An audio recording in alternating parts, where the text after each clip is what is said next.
Grab some popcorn, as today 8 cube drafters at one table offer their insights as they navigate Jonathan Brostoff's Enters the Battlefield Cube. Welcome to Cultic Cube, where we cube religiously. We make you better at cube, and make your cube better.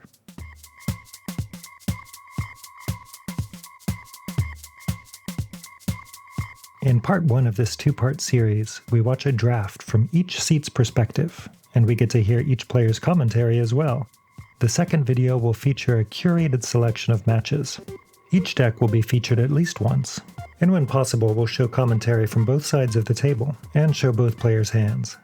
The environment we tackle today is the ETBBUCKBUCK cube, designed by TeamJbro. This 360 card cube is a relatively low-power, creature-centric environment, wherein every creature has an Enters the Battlefield ability.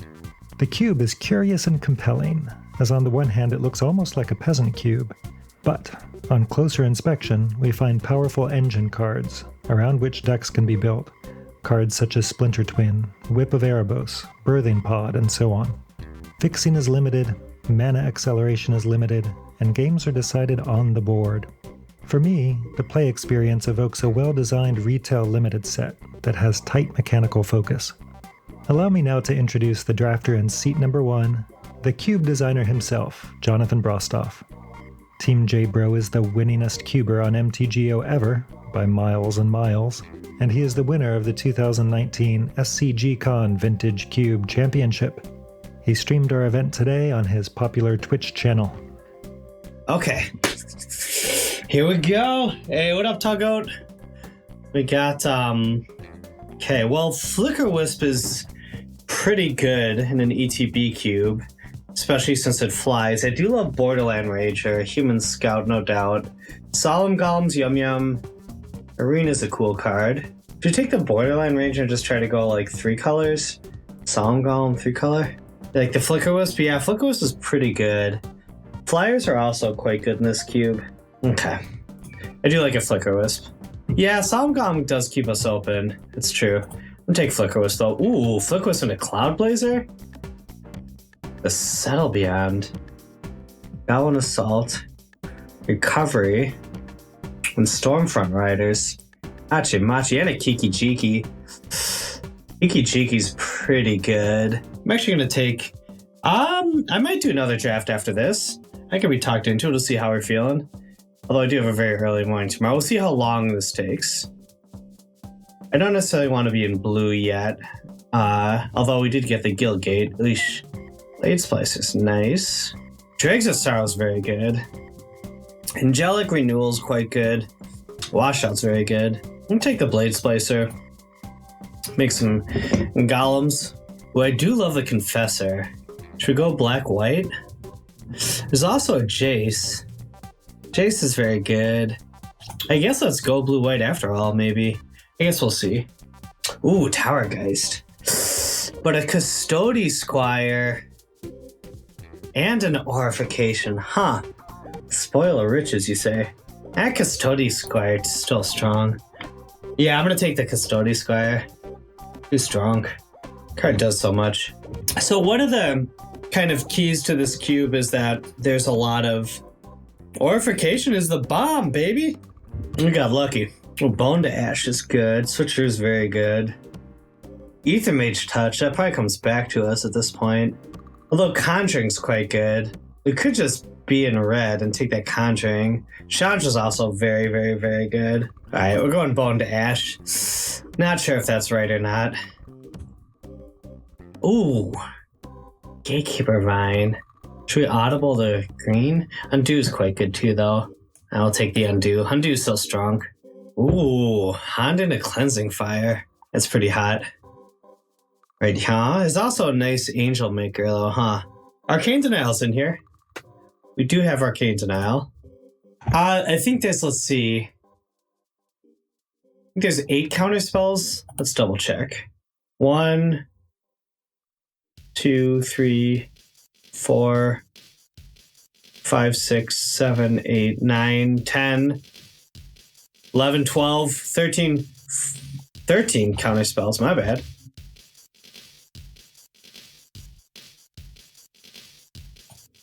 Yeah, so we're a little bit high on CMC from where we want to be.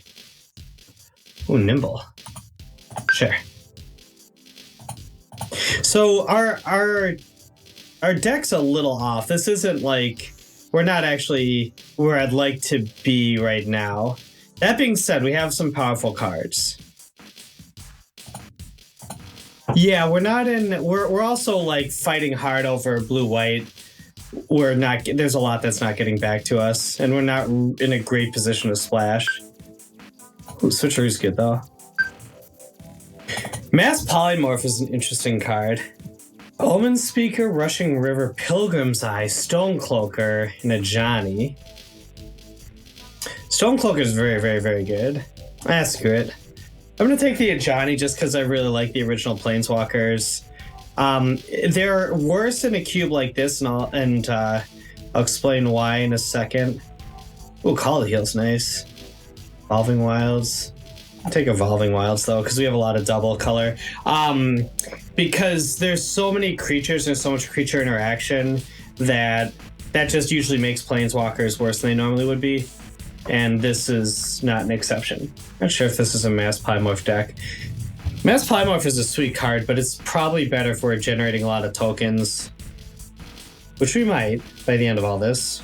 Gilded Drake is good with Peel from Reality. It's good with any bounce spells. Flicker Wisp. Spear Heliod's kind of nice. Knight's good. I like a Telling Time though. Ooh, Algriel's kind of nice here. Scry 3 is kind of close to drawing a card. It's also just nice to have some early drops and help our situation. I think we'll take that for curve considerations. We'll see how good Honden is. I think it's very good though. It's a very J-Bro-y kind of card. Ooh, Sight from Beyond is nice. Cartographer is nice too though. Yeah, we'll take Cartographer. Cartographer quietly does work. Yeah, I really wish we would have taken that fixing earlier. I should have just stuck to the blue-white and not look back. Yeah, we would have been, if we would have taken that, yeah, that was a mispick early. Especially in an 8-person cube, you want to send signals like pretty hardcore. I don't know, just being a little loosey-goosey. I'll take a Lifebane Zombie, because I do not like the idea of getting hit with that.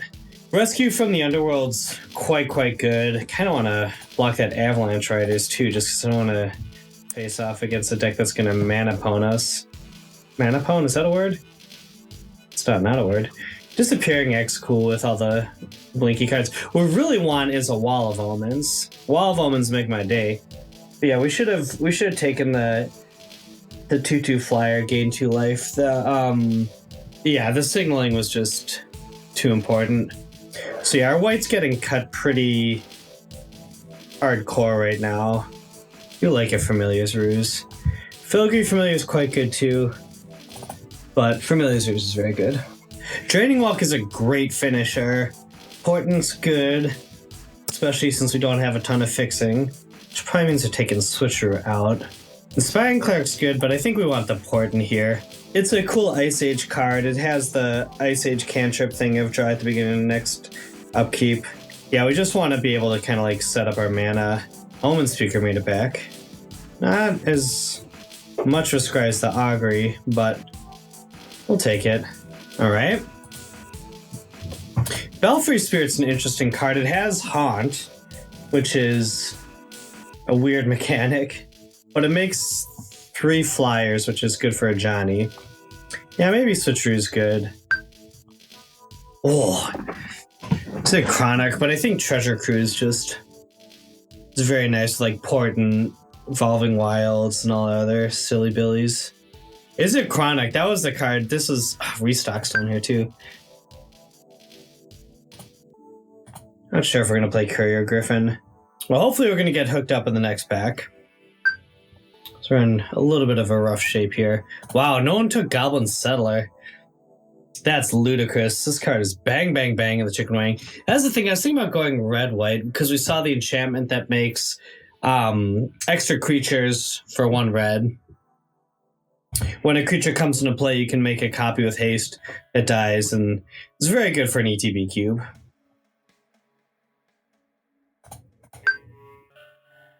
Ooh, Angelic Chorus made it back. It's a cool card. Oh my. Golly. Gonti, why weren't we in black? The Captain of the Wash is a very nice finisher. It's also good with a Johnny. Eric's good. Gonna fetch Last Night Barrier? Night Barrier is very good. Spell Swindle's nice. I think we're just gonna take the land here though. Kind of like having an extra land.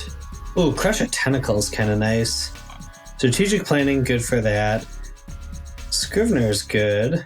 Scrivener's also good with Peel from Reality. I think we'll take Sunblast Angel. Captain of Night's Watch is very nice. Brainstorm, we have Evolving Wilds. We'll play, of course, Skyfisher. Skyfisher is a nice little pitcher. Ooh, Bane Veil. Think twice. It's like Purge for the sideboard, though. Yeah, we're a little bit light on creatures, especially early creatures. Like Wall of Omens is just so good for us right here. So hopefully we'll pick that up. Be in okay shape. I feel like this deck is quite underpowered for the format, though. A Hobble's a 3-mana card that draws a card and does stuff.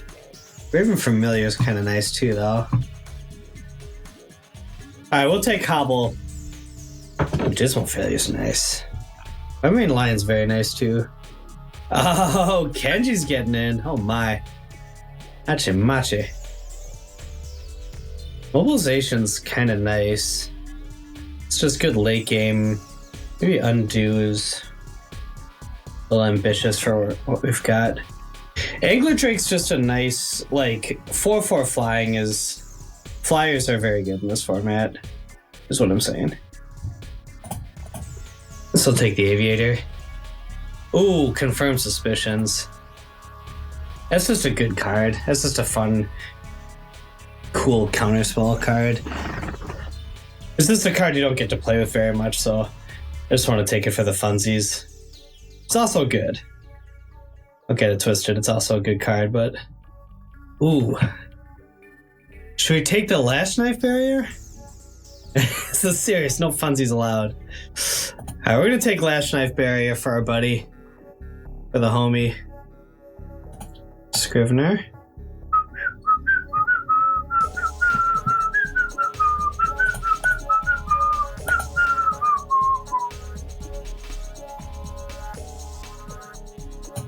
Guess Cloud Thresher is pretty scary against us too. We have to take 2 out, huh? Take 1 out.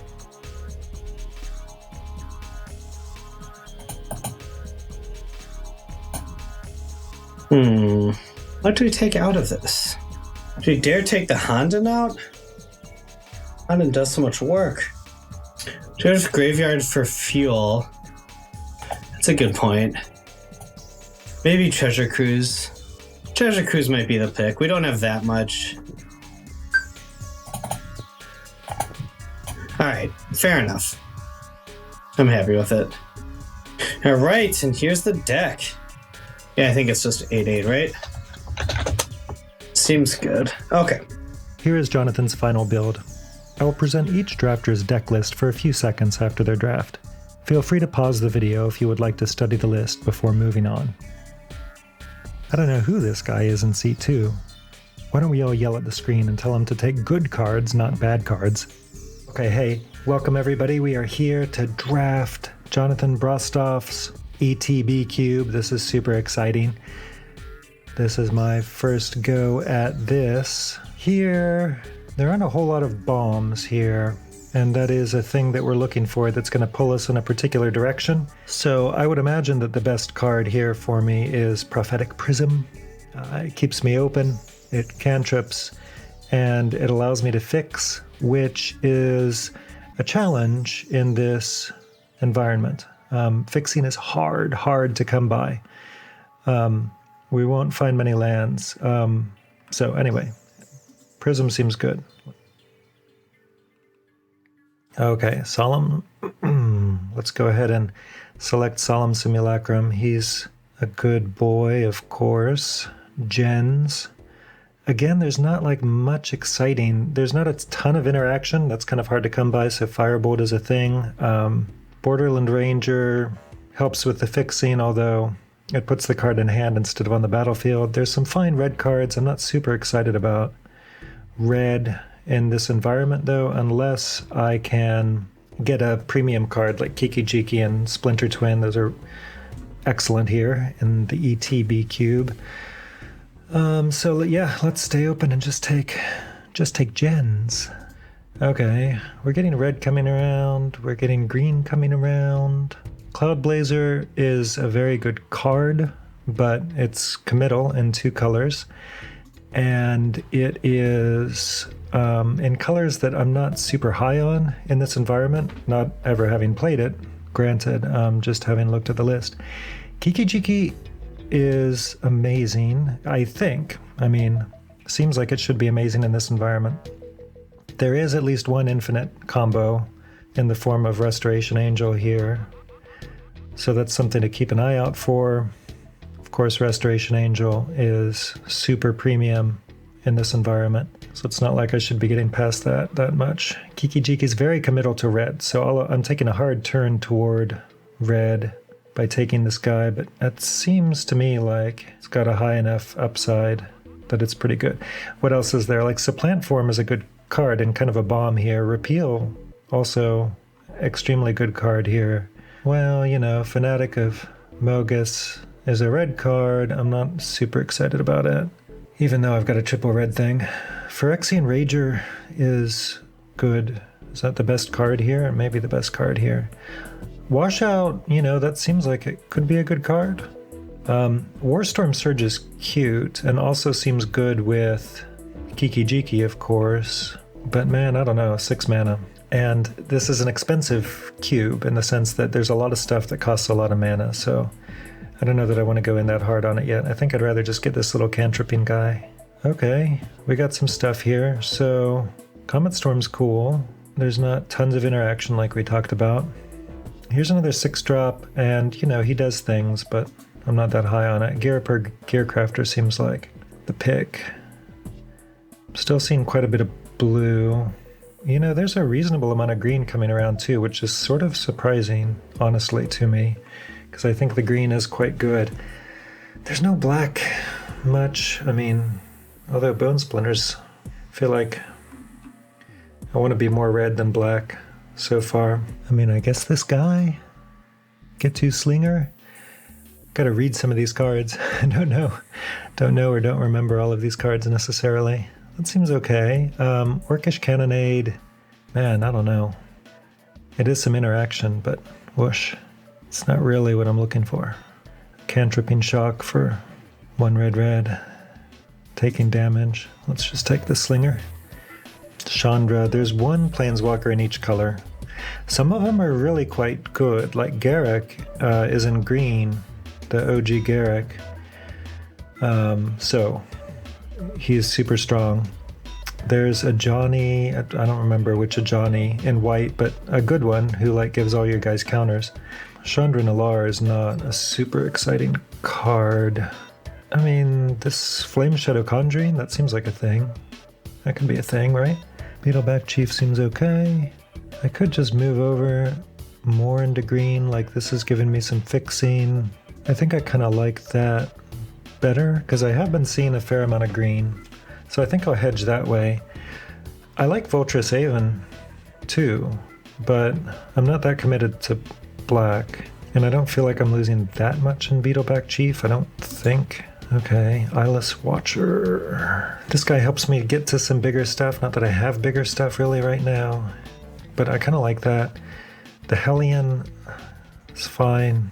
And then I don't really want the 4 mana ramp spell that doesn't do anything and that I don't get to Kiki-Jiki. Sting Scourger or War Marshal. War Marshal lets me go wider. Sting Scourger, I don't know. It feels like having some kind of interaction is maybe good. Let's do it. Okay, Makeshift Munitions, sack things. That is a... Oh yeah, this Goblin Assault. This Goblin Assault. I kind of like that thing too. So lets me sack my board for value, which I do like too, if I went wider. I kind of want, you know, obviously I would kind of want both of those cards. Dualcaster Mage is cute too, but Oh, and now that Warstorm Surge is like a little bit more tempting. I guess. I don't know, maybe it's too cute, but now this 6-drop guy, yeah, sure. Let's do it. He can just kind of burn him out with, especially with Kiki Jiki. I'm kind of banking on that being a thing, but ooh, look at all this red. I'm just mono red somehow. Goodness. The cantripping burn, I guess. I don't know. Came back. Cool. Okay. Apparently I'm a mono red. Nobody else wants red. All right, Mind Stone, awesome. Viashino Pyromancer, awesome. Hellkite is going like pretty big. It's just a land. I mean, that's, whatever. I'm not that excited about that land. And honestly, who else is going to want that land, Nobody. Pyromancer, I would take too, but Mind Stone is a more important pickup. Nest Invader is a very good card if I wanted to lean more into green, but Mindstone's good. Okay, oh, Thragtusk, boy. Thragtusk is an insane bomb here. I don't really see how I pass Thragtusk, honestly. Sort of doesn't matter what else there is, and there's not like a lot. Thragtusk. This still doesn't mean I have to be that heavy green. I can splash for it. I mean, splashing is difficult in this environment, but we can scrape together enough forests even to play. Like, I would play exactly Thragtusk and none of the other green I've got going on currently. There's nothing here worthwhile. But there's still green to be had that's very good. What else is there? There's Garruk, notably. I mean, there's Primeval Bounty is splashable. Lightning Surge. It deals 4 damage to target creature or player, and it's got flashback. I mean, that's good, too. It might be better. I think I splash Primeval Bounty, potentially. I very badly want that Gruul Guildgate, clearly. I feel like nobody else is going to be that excited about that card, given... Ooh, Fire Imp I like. This would let me just... That's a forest that does something that's possible. I don't know. Give me Fire Imp, yeah.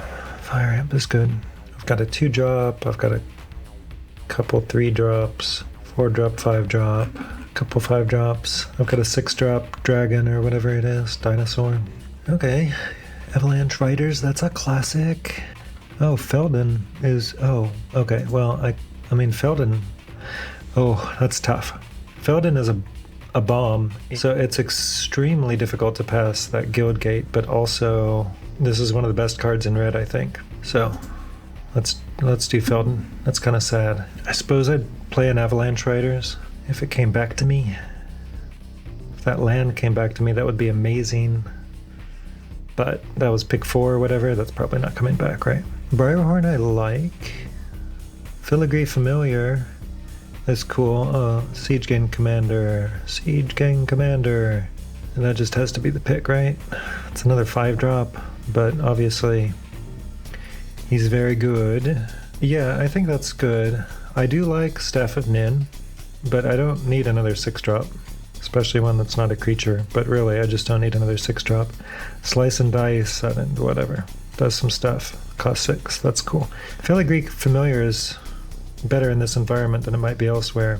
Get rid of the Rager, I don't want him. Gate Creeper Vine, I'm probably not playing that, right? I'm probably not playing Eyeless Watcher.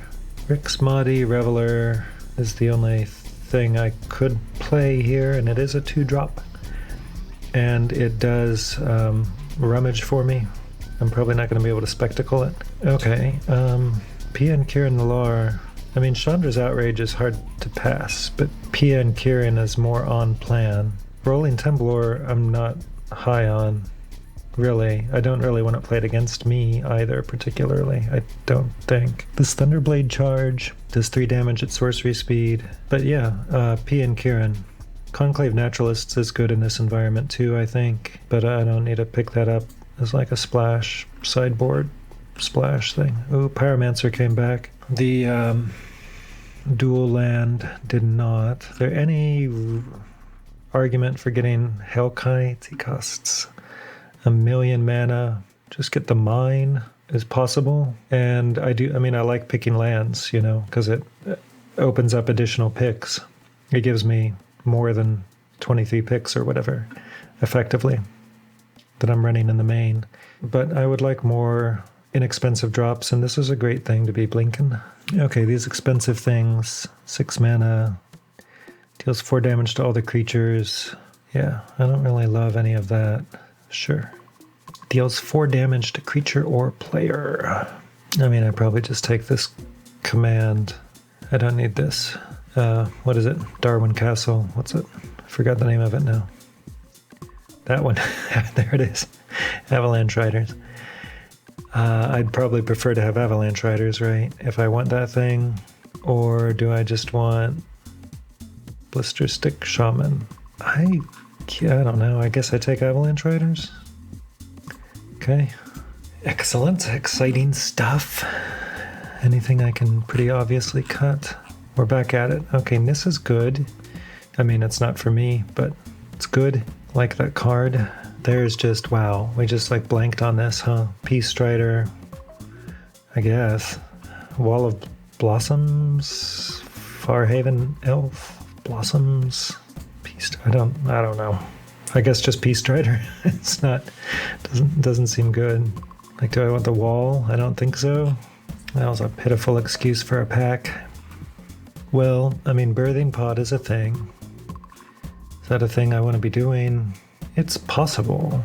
It's possible. I just don't have much green, but that could be okay. What else do I have here? Gonti's excellent. That's a bomb here, I think, in this environment. Brostoff Tarl is cool. We're not really in it for that. Captain of the Watch is great. Hazaret's Favor. And then I can just throw things at things. That does interact well with Feldon and Kiki-Jiki and so on. That seems more likely what I want to be doing than Birthing Pod. Is that true? Thopter Engineer is a thing. I don't need a enchantment. That seems kind of tricky.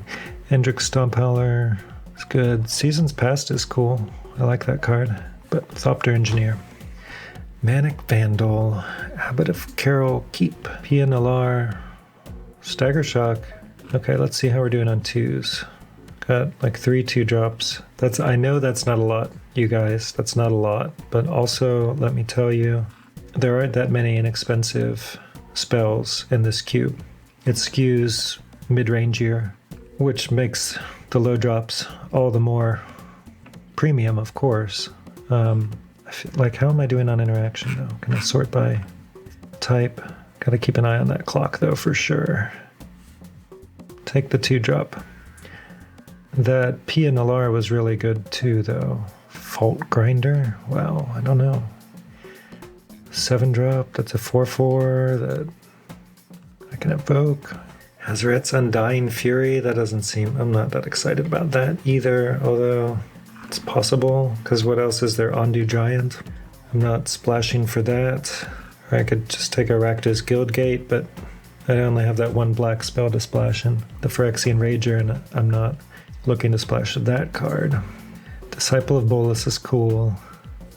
Cone of Flame is legit. Splinter Twin. Splinter Twin. Okay, we're kind of doing it.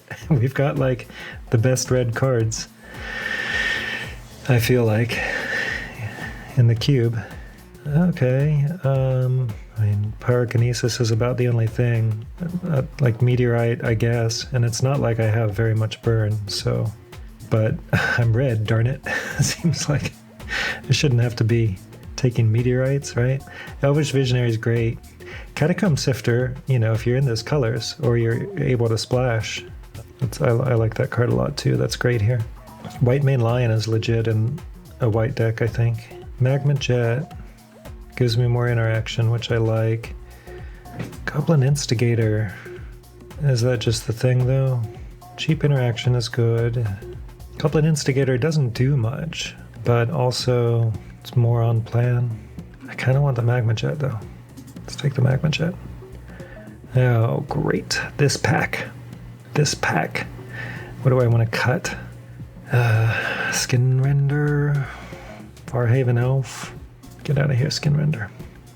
Fury Stroke Giant. So that's cool. Chaos Warp gives me interaction that helps me deal with problem permanents. I really dislike those random cards though. Fury Stroke Giant. Everybody gets tap and do some stuff. I mean, that's cool. And it's got Persist. Yeah, sure. Let's do that. Ordeal of Perforos came back unless, like, Deadwood Treefolk does what now? Returns a creature from your graveyard to your hand. I mean, that's cool, but I don't think I need that. But it's not like I really want Ordeal of Perforos either, so. Kozilek's Predator makes, yeah, I don't know. I cut this, I guess. That's a good card. Oh, Pia Nalar came back. You kidding? Yes. Get in here, Pia. And there's no reason I want black, right? Apex Altasaur is a heck of a card if somebody actually gets to 9. Ugh. And I'm not playing Fault Grinder. Nobody else is playing Fault Grinder either. So I'm not that concerned about Apex Altasaur, but also I expect it to be a grindy format, I think, right? Games are going to go long. So maybe somebody gets there and then wrecks my board with that thing. Soul Exchange is cool.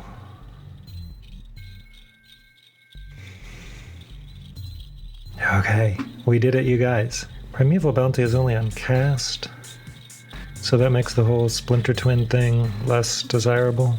All this expensive stuff up here. Have to figure out what we actually like there. Okay, all right. We're gonna stop there, I guess, and figure out the deck. See you all later. Hey everybody, we've got a couple minutes before matches start, so let's take a quick look at the deck that I have submitted. Okay, so we've got Mono Red combo, Kiki Jiki Splinter Twin combo deck. It's an exciting deck. I think I've got the best red cards in the cube, to tell you the truth. To my eye, the best red cards in the cube are Kiki Jiki, Splinter Twin, and Felden of the Third Path. I've got all those things. Now, the quality of cards that I have to copy isn't super high, I wouldn't say. But that's kind of how it is with red in this cube, and it's just a lower powered environment on the whole, right? So I want to take the most powerful cards I can that are going to do the most amazing things and then just fill in the rest. I've also got a fourth version of the twin effect in the form of Flame Shadow Conjuring. I'm curious about this card. I feel like this is the weakest of the 4 versions of the effect. I mean, for one thing, I've got to pay mana, right, to make it work. And it only happens on cast, so it's not a repeatable effect. But I'm curious to try it, so we're gonna give it a go. I've got some other interesting pieces here too, like Warstorm Surge. This looks like a cool card. It's super expensive. It could do stone nothing.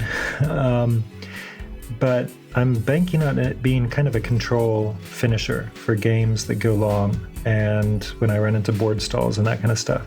Because I feel like my biggest problem here, honestly, is going to be closing out games. It's entirely possible that I could get locked out of the game through a board stall or get beaten up by flyers or something that I can't easily otherwise interact with. Anyway, so we'll see how Warstorm Surge treats us.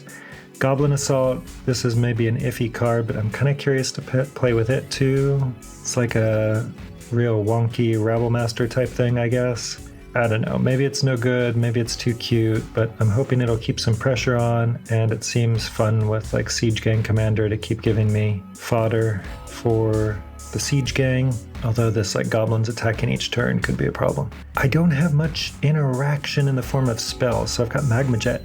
You guys have got Magma Jet, and that's it in my red deck. But I've got a ton of creatures that ping stuff and interact in various ways. Viashino Pyromancer, Sting Scourger bounces things, of course. There's like Gitu Slinger and Fire Imp and so on that can shoot things too. Siege Gang Commander, of course, is a finisher for us. Here's this big stompy guy who's not actually stompy, I guess. He doesn't have trample, which makes it sort of awkward for finishing the game, but I'm hoping to combo off with this guy, of course. Just keep Kiki Jikiing him and dealing 3 damage to face and Warstorm Surge and all that kind of stuff. What else? I've got some ways of generating card advantage outside of the whole Kiki combo thing. So there's like Mind Stone here, that's cool. Abbot of Carol Keep, Rick's Maudie Reveler. I mean, granted that on turn 2, that's just gonna rummage, but if I empty my hand, it'll Get me a card. That's neat. So that's that. Now I'm playing 3 forests and 14 mountains. The 3 forests are to cast exactly Thragtusk. Thragtusk, I think there's a strong argument to be made for this being the best card in the cube. I very badly want to play this card. I very badly want to cast this card. 3 forests might be 1 forest too many. I do have Solemn, and I've got Prophetic Prism, who fixes. So I could cut a forest, but I don't know. I've got 14 mountains. That seems fine. And I do want to be able to cast that Thragtusk. Darn it. That guy's good. Okay, let's take a look at the sideboard real quick. I don't think there's a ton here to speak of. Avalanche Riders, I don't know. I'm not that high on this card, and I don't think the quality of the lands in this cube is such that I'm super concerned. Fury Stroke Giant, this card's interesting too, and I would start it but it's a 5-drop, so I'm not going to start it. I've got plenty of high drops. I want to try to keep the curve lower, but I may well be siding into it, especially if I become disenchanted with some of the enchantments. What else? I don't know. There's like nothing down here. Chandra Nalar, I'm not high on her. That's cool. All right, let's see how it goes. In Seat 3, we are joined by Floopy Minx. Floopy is a great Twitch streamer and devotee of the MTGO and Arena cubes. She recently pulled a chair up to the fireside at the Chateau Cube podcast, where we had a delightful chat. Oh well, at least it was for the mythic and it wasn't like the last pick. All right, create a colorless. All right, we can tick it up and create a colorless artifact token named Ethereum Cell with tap this, sacrifice this artifact, add 1 mana of any color to your mana pool. I don't hate that. Target creature gets +X, -X until... Okay. Oh my god, I don't know any of these cards. Oh, I know Kitchen Finks. When Bala, Get Thief, or another ally enters the battlefield under your control, target player reveals the number of cards. Meh. No, I know, because they're usually all rares. Yeah, there's definitely themes. Flying, protection from white, enters battlefield, put a token into play. I kind of like Minion Reflector. That doesn't really work with the Tezzeret, but... Oh, everything has an enter the battlefield effect. Okay, I like it. Okay, well, I took the artifact. I feel like this arena land's not bad, but should I take Logic Knot? I kind of like Logic Knot. Or Hour of Eternity. Well, what would y'all pick from here then? Firebolt? Yeah, we'll see how it goes. Tezzeret seems like something I'm not going to be good at. We'll see. We'll see what happens. Kind of like Supplement Form. Kind of like Goblin Assault. Do we like Goblin Assault? I mean, if this was pack 1, what would we pick? Cloud Blazer, I guess? Okay, I kind of like this Satchel. So we could take the land if we want to play Cloud Blazer. Do we like the Satchel? We could get back into... I mean, it gets you lands. I know. I mean, we're not all over the place. We could take this Firebolt out and still make it work. Splash white. If we wanted to. I'm gonna take Bone Splinters. Boomerang? Yeah. That's what I was thinking. Thoughts? Oh man. We should have totally gone goblins.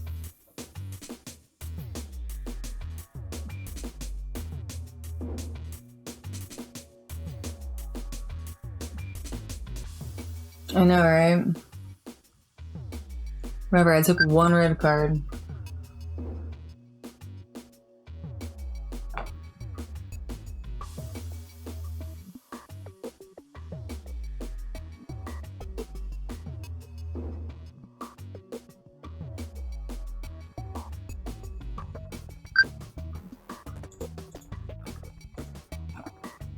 There it goes.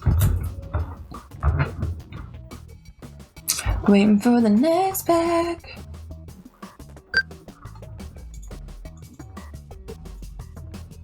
Okay. Kind of like Gilded Drake. Oh, I know Spear of Heliod. Should take Talisman though, huh? Oh yeah. Alright, Augury Owl's not bad. Oh, I love Banisher Priest. Are we splashing white? We like Puppeteer. Or Ever After. I know we splashing double white though. Alright, cool. We're splashing double white.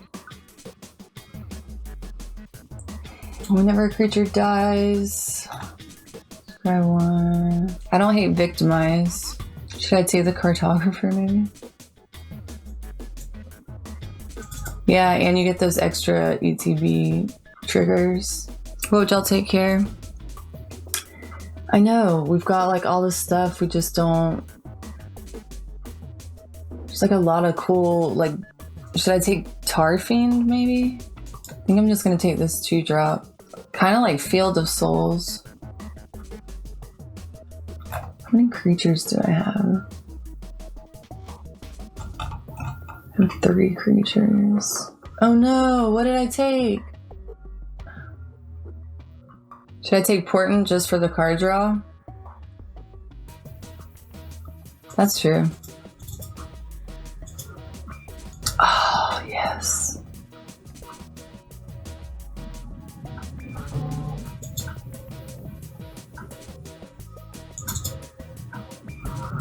Unaffected by summoning sickness this turn. Ooh, that plus Bone Splinters would be good. Flying plus life game. Yeah, we can.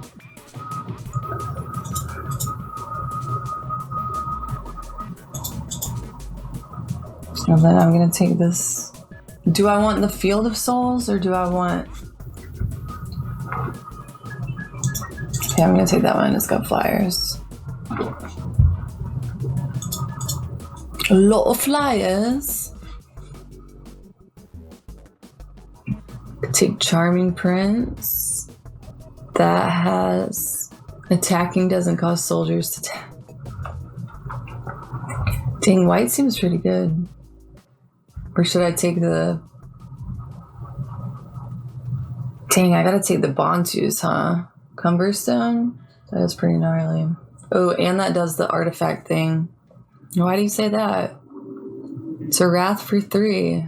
Your 3 lands don't untap. Okay, we'll take Cumberston then. Need some 3-drops. Do we like Gear Hulk? I know, but if you didn't tap any other lands that turn, then...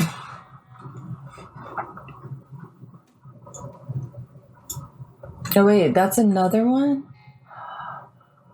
So we got Cumberstone. Oh my gosh, you guys, we got Cumberstone and Dampening Pulse. Oh my god, someone's gonna get... And we got Gonti. I'm definitely taking Gonti, right? Yeah. Kind of like Crush of Tentacles. I can't let TeamJbro get Gonti. Alright. I took it. Should I just take Strategic Planning? I hate putting stuff in my graveyard though. Brainstorm seems good. Strands of Night doesn't seem bad. Ooh, I kind of like Knight Captain because I have soldier themes.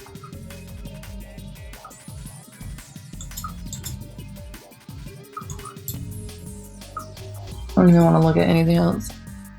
No, I've had it. It's new to you guys. I've had my nose. I have 3 piercings in my nose. I have my septum and then 2 holes right here.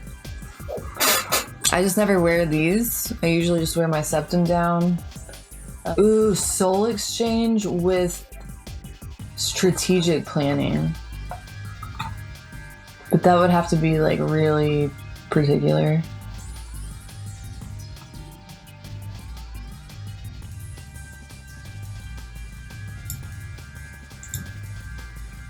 I'm taking Last Word.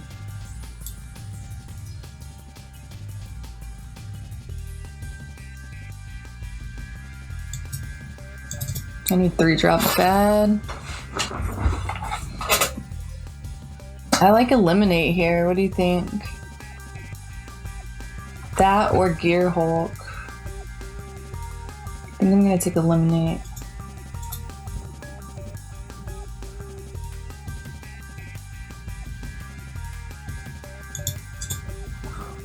Could actually play that if I wanted to.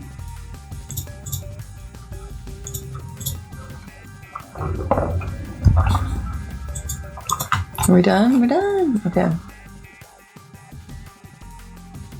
Seat 4 holds Dan Schneider.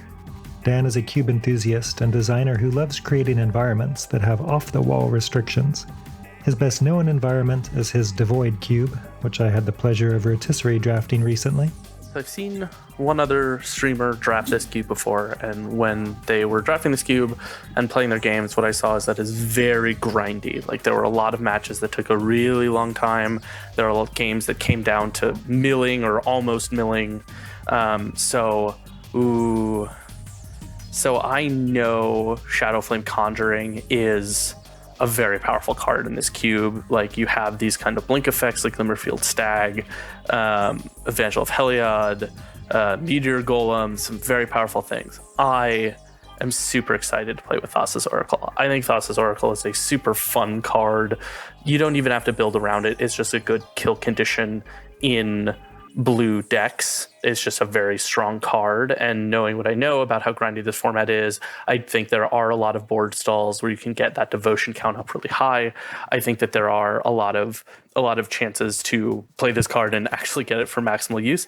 So I'm gonna super happily take that here. Powerful cards in this pack to me look like Llanowar Visionary, Restoration Angel, Runescarred Demon. I'm going to take Resto. I think, especially when you're drafting in a low power cube environment, one, we know that flicker effects are all good, right? Every single creature here has kind of a crazy good flicker effect. So I'm perfectly happy to take Resto here. But in addition, whenever you're drafting a really low power cube and you see a really high power card from a traditional environment, it's often worth kind of snagging that right away, because you know that the power level on that card is simply higher than a lot of what else other players could be doing for the same amount of mana. You know, starting to build a little bit of a blue-white, maybe control sort of deck here. You know, I'm not tied to this Thassa's Oracle, as I showed a bit earlier when I was talking about the cube, and kind of looking back here, mana fixing on it is pretty terrible. You're gonna play two colors. Maybe Thassa's Oracle is weaker because of that, though it's a card you typically want to play later in the game.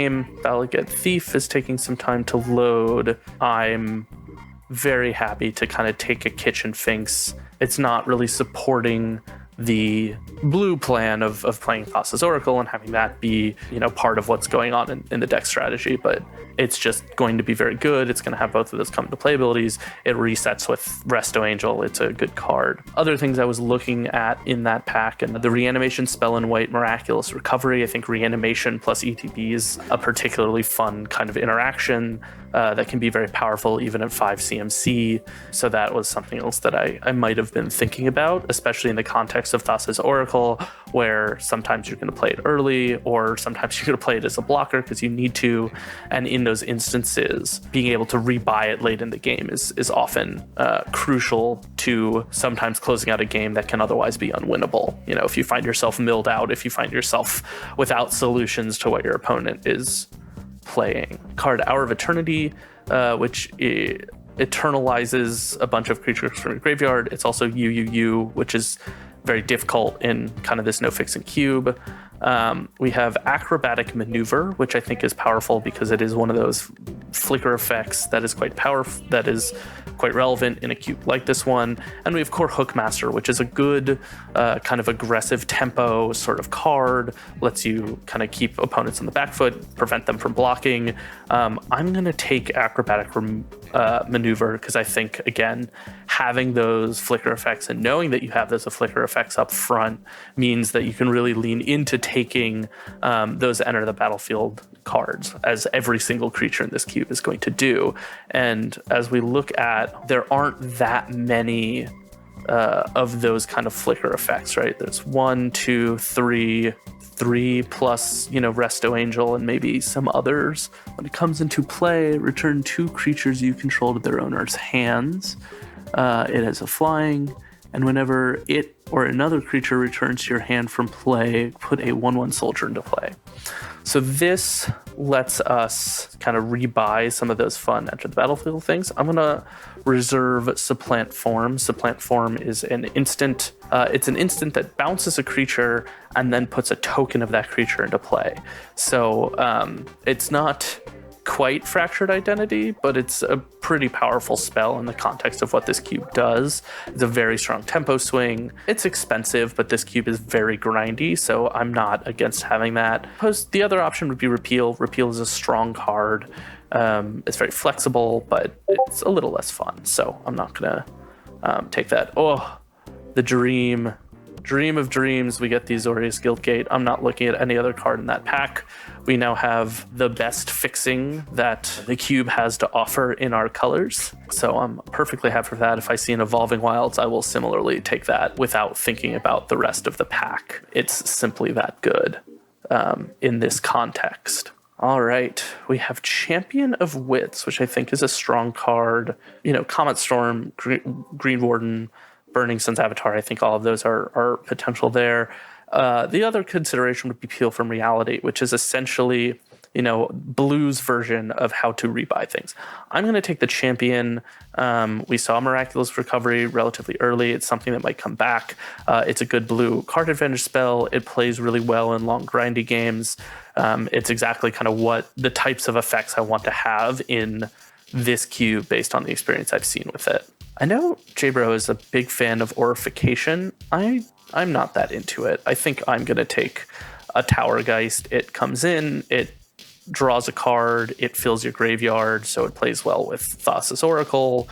It's evasive. It's the type of thing that's not too bad to blink.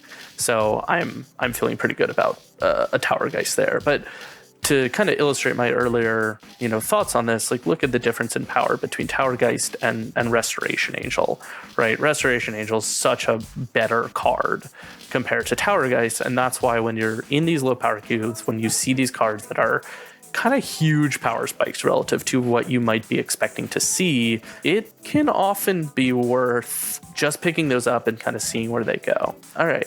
I think Switcheroo is an interesting thing, particularly if we start to get some of that blue that blue bounce, returning things to my hand, having stolen kind of my opponent's high-end threats.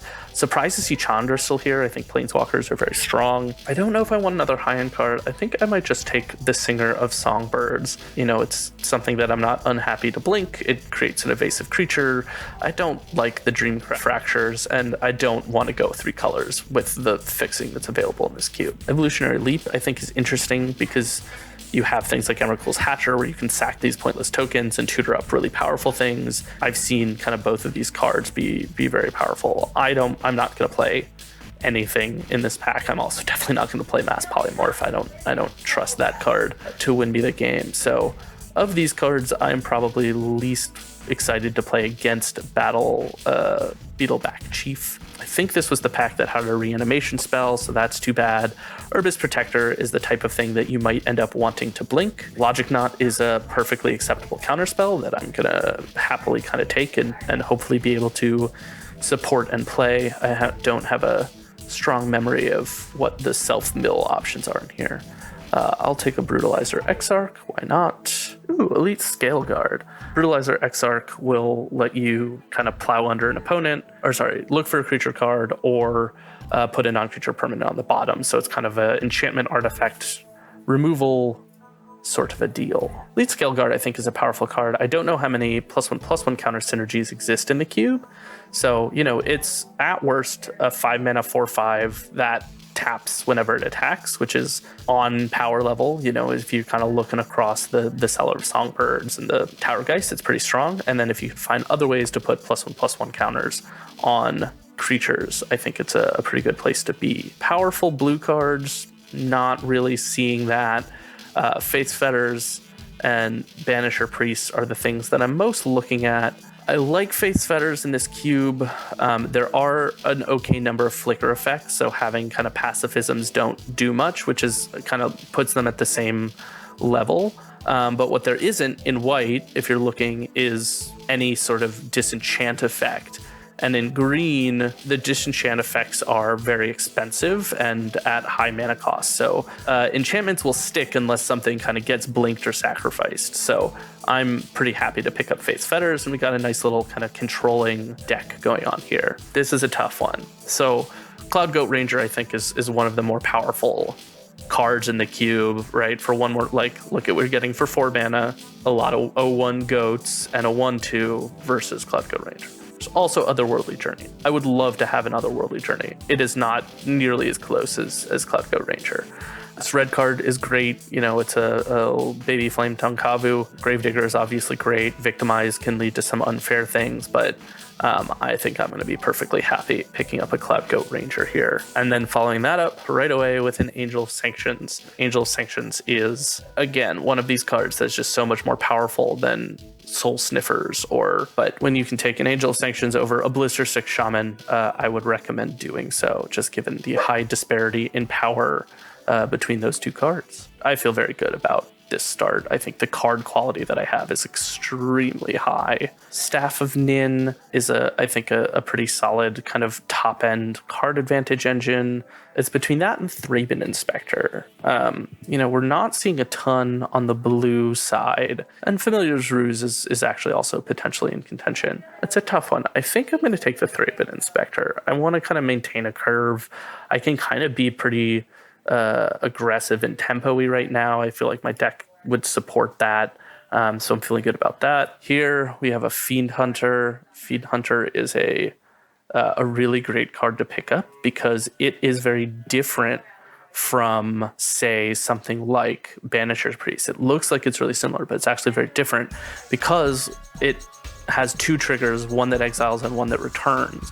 It enables you to do things with your acrobatic maneuvers and your restoration angels where you can put the exile trigger on the stack. You can then blink the Fiend Hunter. When the Fiend Hunter leaves the battlefield, it puts the return the creature to play trigger on top of it. And so what ends up happening is the Fiend Hunter comes back into play, it eats a second thing. The leaves play trigger goes off the stack and does nothing, and then you're left with just the exile another target creature trigger, which permanently exiles it. So given kind of the synergies we have, I think that's a very nice thing to pick up as either a tempo removal spell, or if we have a little bit of extra mana, the ability to kind of permanently exile a card from the game, which I think is quite meaningful. Rushing River is a good bounce spell. Omen Speaker, kind of a good little speed bumpy sort of thing. I don't have a ton of interactive spells, right? I have the spells that interact with myself. I have an expensive one, so I'm leaning potentially more towards Rushing River. I don't need a card like Omen Speaker because there's really not an aggressive early game deck, and it is not an aggressive early game creature. So I think I'm happier to have kind of this early bounce spell that sometimes can be towards the end of the game, can be a very cheap, you know, bounce 2 things, which is very powerful. So we have Vaishino, Pyromancer is a good one. Call to Heal, bounce target creature. Its controller draws a card, so that kind of incentivizes us to rebounce our own spells. We have Belfry Spirit, which is 3 mana, makes 3 1/1 flyers, and then when it dies, you can haunt something, which is when that thing dies, you put 2 more of the 1/1 flyers in play. I think I'm going to take a Silent Departure again. Kind of these cheap interactive spells maybe let me get to a place where I can be kind of aggressive and tempo-y, and I have good, expensive cards. So I kind of want to take some of these cheap cards. Gilded Drake, I think, is a great pickup, especially now that I have Rushing River, I have Silent Departure. So now I have a bunch of ways where I can rebuy the Drake to my hand. So if I play it and I trade it away for an opponent's creature, I can then return it to my hand, simply leaving me with my opponent's creature, which is a pretty strong place to be. 4 mana, 2/3 flyer, that's pretty medium, and a 5 mana counter and draw. Puppeteer Click is a very powerful card. I'm not, do I want to contradict for kind of a grindy post-sideboard matchup? Maybe. Okay, I can be sold on that.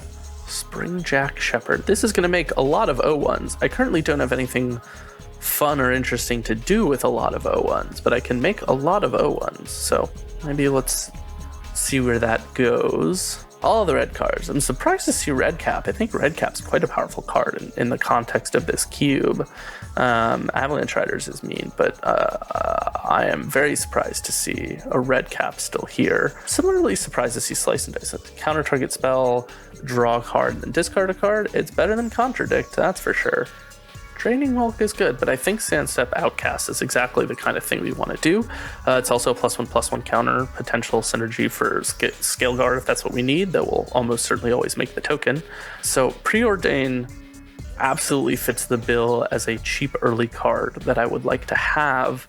The question is, do I want that more than, for example, a Phyrexian Metamorph, which is going to allow me to copy, one of my very powerful spells, allow me to copy one of my opponent's more powerful spells. I think the more disciplined correct thing is probably the Preordain. And while that might be very wrong, I don't feel bad about it. I think having an early play, having something that can help smooth my draws, especially if I have weird mana requirements, is something that I am interested in. Charming Prince. Charming Prince is the kind of card that we want to be seeing. It is an early play that can help smooth draws. It can help me blink a card that I want.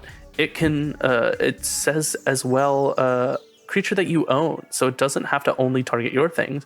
And if you are blinking something that you own, like say a Gilded Drake, that's you can blink that Drake back onto your side and steal another thing. So Confirmed Suspicions is a decent thing, a decent counterspell that will kind of let you draw some cards. If you're going to spend 5 mana on a counterspell, comparing that to Contradicts, I'll take Confirmed Suspicions. Geist Honored Monk, which is just very, very good. It's going to be big in board stalls. It's going to make flyers, which breaks board stalls. It's very strong.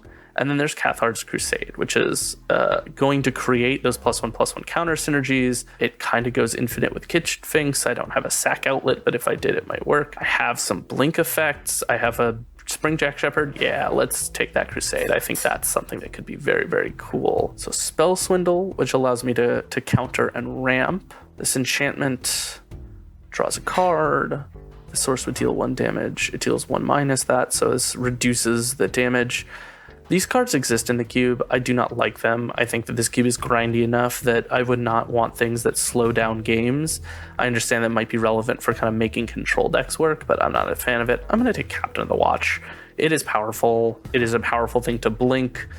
Do I have soldiers? I have a warrior. I have a cleric. There's Crush of Tentacles, which is what I will be taking. If you play something cheap first, it costs a mana less. Otherwise, it bounces everything. Sometimes you can bounce everything and then make an 8/8. I don't think going to play it, and Scrivener is too expensive and I don't have that many instants. So Seasons Past seems great. Predator is great. Keening Banshee is solid. I think any of those cards would be good if you're in those colors, but we are not. Knight Captain of Eos. So if I take the Knight Captain, now I have kind of a fun little potential more soldier synergy. When it comes into play, you make 2 1/1s. You can sacrifice a soldier to Fog. It's not as good as Cloud Goat Ranger. I wish I had better options here. I think all of these cards are, in general, more powerful. Radiance Dragoons would be a great sideboard card if there were aggressive cards. Veilbane Coast is perfectly fine. Little combat trick thing. I'm going to very happily take Think Twice. I think, again, the early part of our curve is very unimpressive, and I would much rather have kind of card draw card smoothing than, another kind of not quite so relevant card. So very excited to pick up a Think Twice there. Raven's Familiar is kind of expensive and not exactly what I'm going to take. The Skyguard. I think it's going to be a sideboard card. White Mane Lion is a flash self-bounce. This is exactly the kind of thing that we would like to be doing.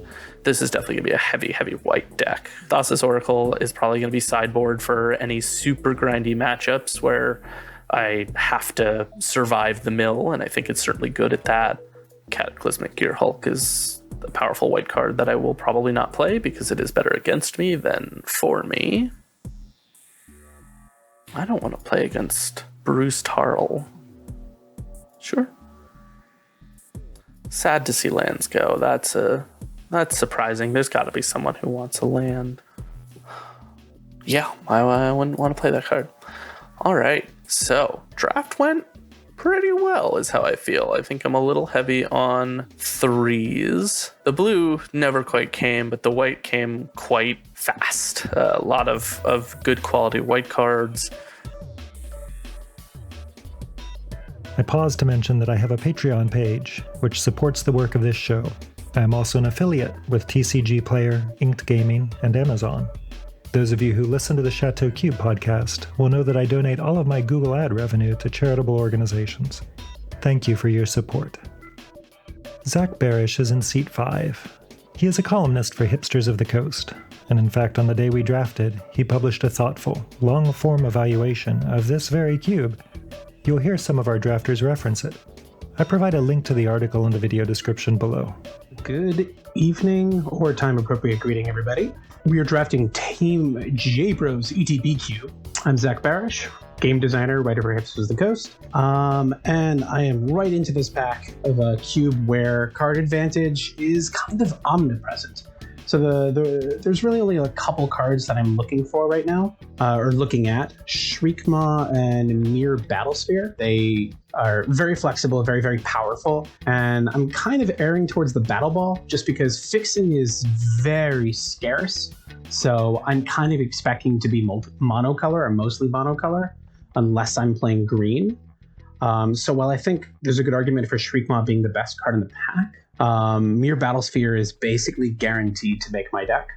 I also do love me a Towergeist. On the other hand, actually, you know what? I am gonna take the Shriekmaw. I half the draft has definitely read my article and might be overdrafting black, but I think it is quite good. And Maul Splicer didn't load, but I know what Maul Splicer does. This pack is a little less exciting. It's worth noting there's, I believe, only 5 Planeswalkers in this cube, the Lorwyn 5. Red is the color that I most kind of want to shy away from. There we go. So if we're committing to mono black, we've got Marsh Flitter, which isn't the most exciting. Yes, it's card advantage. It's got a nice ETB effect. It's kind of whatever. Glimmerpoint Stag is going to be strong because it's going to be able to flicker basically anything. And I do love me an Obstinate Baloth. If I'm trying to go black-green rock, I'll take the Baloth, but here, I'm going to take that colorless card. In general, I'm going to be overvaluing colorless cards just because it seems like, well, I'm going to want to commit to a single color. Manowar Visionary, I know that one. All right, so we have several green cards here.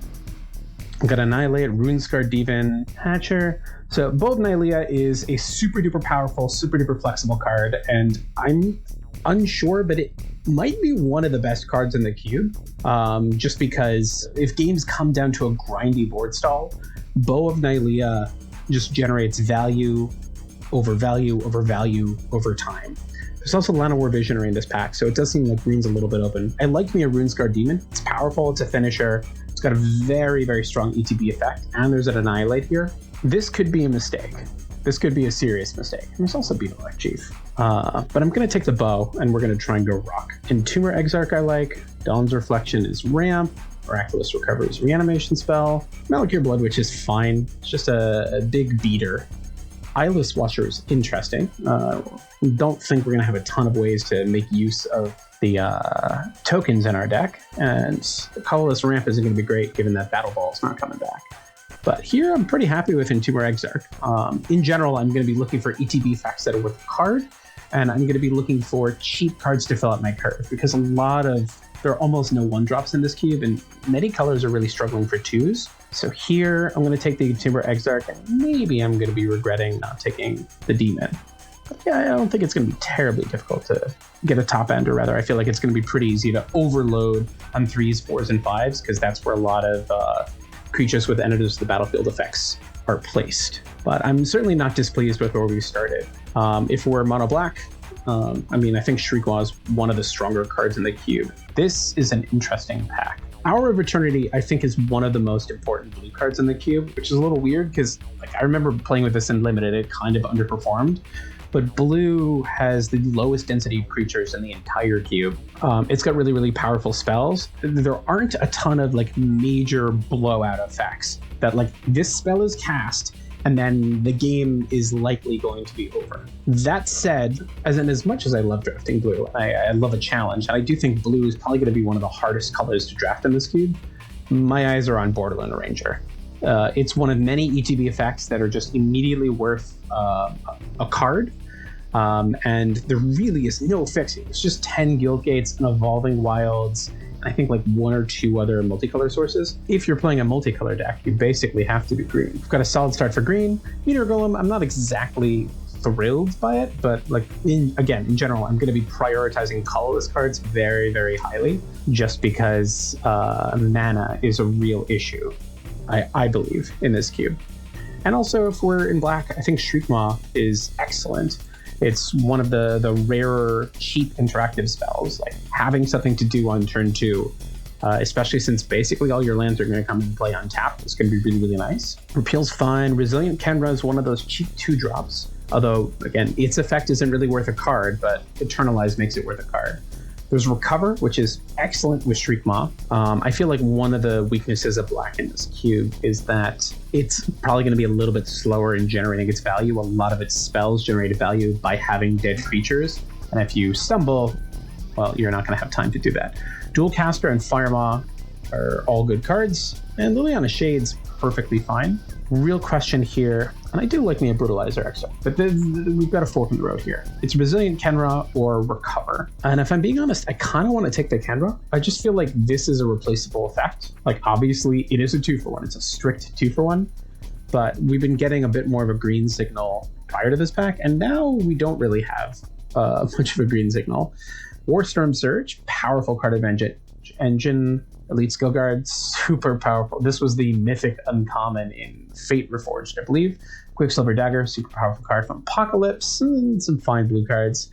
Here, I'm just going to take Dregs of Sorrow. I don't love it, but it's a big top-end finisher. If I can generate a lot of mana, well, I will probably be able to kill like 2 or 3 things. I guess another advantage of both Dregs of Sorrow and Shriekmaw is that given how heavy color committing this cube can be, if you are a heavy black deck, it's unlikely you're going to have to face a heavy black deck more than once. Here we have an interesting pack, like really interesting. I haven't given much thought to exploration. In most cubes, I'm not a big fan, but if card advantage is so easy to come by, and I'm not saying it guaranteed is, but if it is, the downside of exploration, that it's -1 card, might just be worth it. If you're drawing lots of extra cards. It's obviously not its best when paired with black. And Greed Warden Marasa is just like a guaranteed, most of the time, 3-for-1, but it's expensive. There aren't a ton of top-end stuff, but here I'm actually going to take the Exploration and see what we can do with it. Changeling Titan is interesting. It's an ETB effect, but it's actually, in the long term, card advantage neutral, but while it's on the battlefield, it's actually card advantage negative. Flow of Ideas, odd card. I mean, it makes sense. This is a massive card advantage engine, but I feel like a mono blue deck is probably going to struggle more than any other just because of its lack of creatures. I don't really want any of these cards. I'm going to take Gruul Rage Beast. If we somehow end up with a bunch of fixing, we could stretch our colors. I wonder how many times JBro has drafted this cube. Not being like, oh, it's a new cube. Just like, as somebody who's curated his own cube for, I think my cube is about 9 years old, and it's changed a lot. Wow, the opposite of Bailoff came back. I am happy with that. The Chandra 2, which I didn't expect, but yeah, we're gonna happily take that. But I just wondered, like, how old is this cube? How many iterations has it gone through? I talk a fair amount about like how smart the design of this cube is in my article, because I spent more time than I needed to, but it was a good fun time writing up a piece all about this cube in preparation for it. I'd like an evolutionary leap, but we need tokens for it. I don't think Vulturous Viridian is going to be great, but I know that there is a sacrifice sub-theme. Hatcher would be great with both of those cards, but I'm not branching out into a third color for Hatcher when I'm not even sure I can take 2. 4 mana, there's Changeling Titan. Take Dawn's Reflection. I really want to play it. It's Aggressive Urge, that's fine. Hour of Eternity really late. Yeah, there's just no way we can cast it though. Firemaw, okay. So there's enough late red top end. I don't think it's possible to jund them out when we would need to get 3 of the 10 guild gates. I mean, as a general rule of principle. All right, Fanatic of Mugish, because there's so much smart restraint. Like the dearth of dual lands is, I think, a huge deal. And I'm somebody who loves my dual lands. I have more lands in my cube than cards of any one particular color. But I think cutting down substantially on the volume of fixing makes it so card advantage simply can't win the day. Even though, like, Mono Red Fun Police doesn't really work because most of the Fun Police creatures don't have ETB effects or don't cost 1 or 2 mana. Good old Mausoleum Turkey. Yes, I know that there's an N in that card's name, but I'm not going to say it. And I love me a Gravedigger. I really do. Victimize is also a super duper strong card. But here, I'm just going to prioritize these cheap disruptive elements. There just aren't a ton of cheap creatures, and I feel like being able to get on the board early, and especially black, just has such good cheap creatures because, like, Kitesail Freebooter, as long as it doesn't die, and there's not a ton of removal, as long as it doesn't die, this is a 2-for-1. And most colors don't get 2-for-1s for 2 mana. Love me a Growth Spasm. I'm happy to wheel either of these. And I'd even play Llanowar Reborn. Just squeezing out a little bit of extra value from your lands is going to be pretty good. Although tap lands have a less of a disadvantage because you basically have nothing to do on turn 1 and oftentimes not on turn 2. But they're so bad later on in the game just because you're probably going to be able to use all your mana. Well, I think my pick here is forced. I'm going to let all the cards load in. Avalanche Rider is quite strong. Tower Fiend's a cool one. Murderous Redcap, really good. But I feel pretty confident we're going to be able to wheel something viable in black, or even this Arborback Stomper.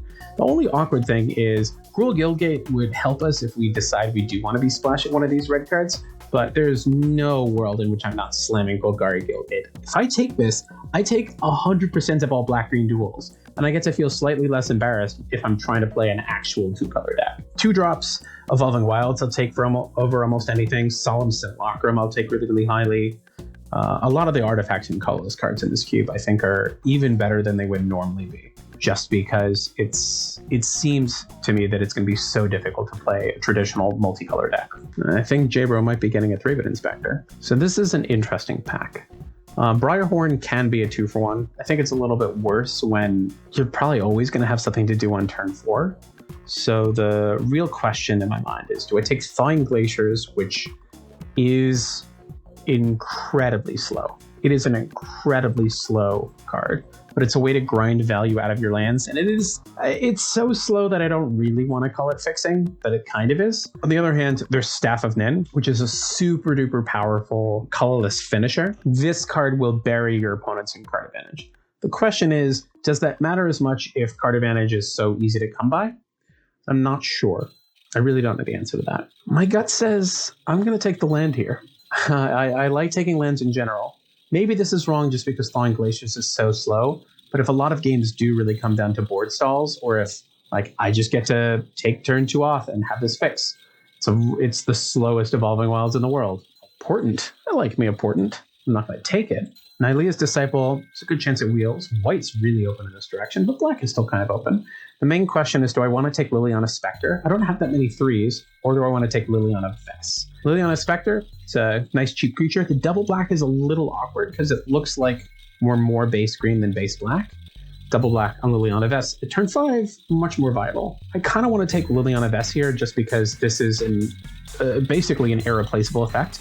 This is just like we have 100% of the black-green duels. We'll now have 100% of the black planeswalkers.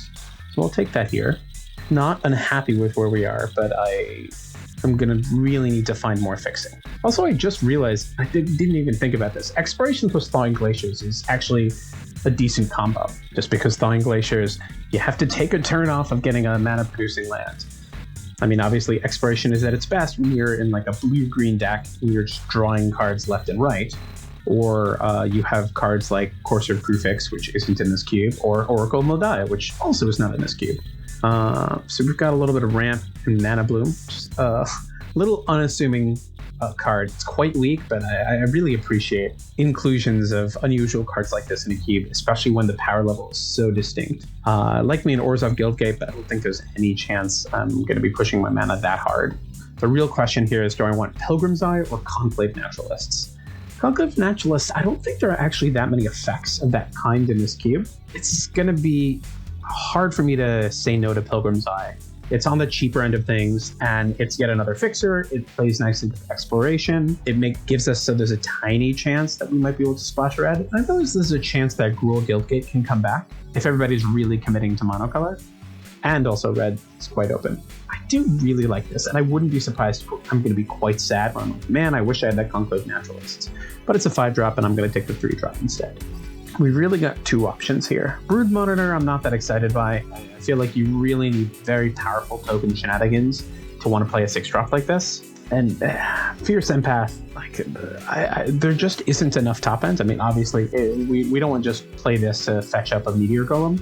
So the real question is, do I want Satyr Wayfinder, which is very likely to fix our colors or to find something we want, but we don't have any graveyard interaction as of yet other than Bow of Nylea? Or do we take Nest Invader, which can apply some pressure and can ramp to some of the more expensive spells?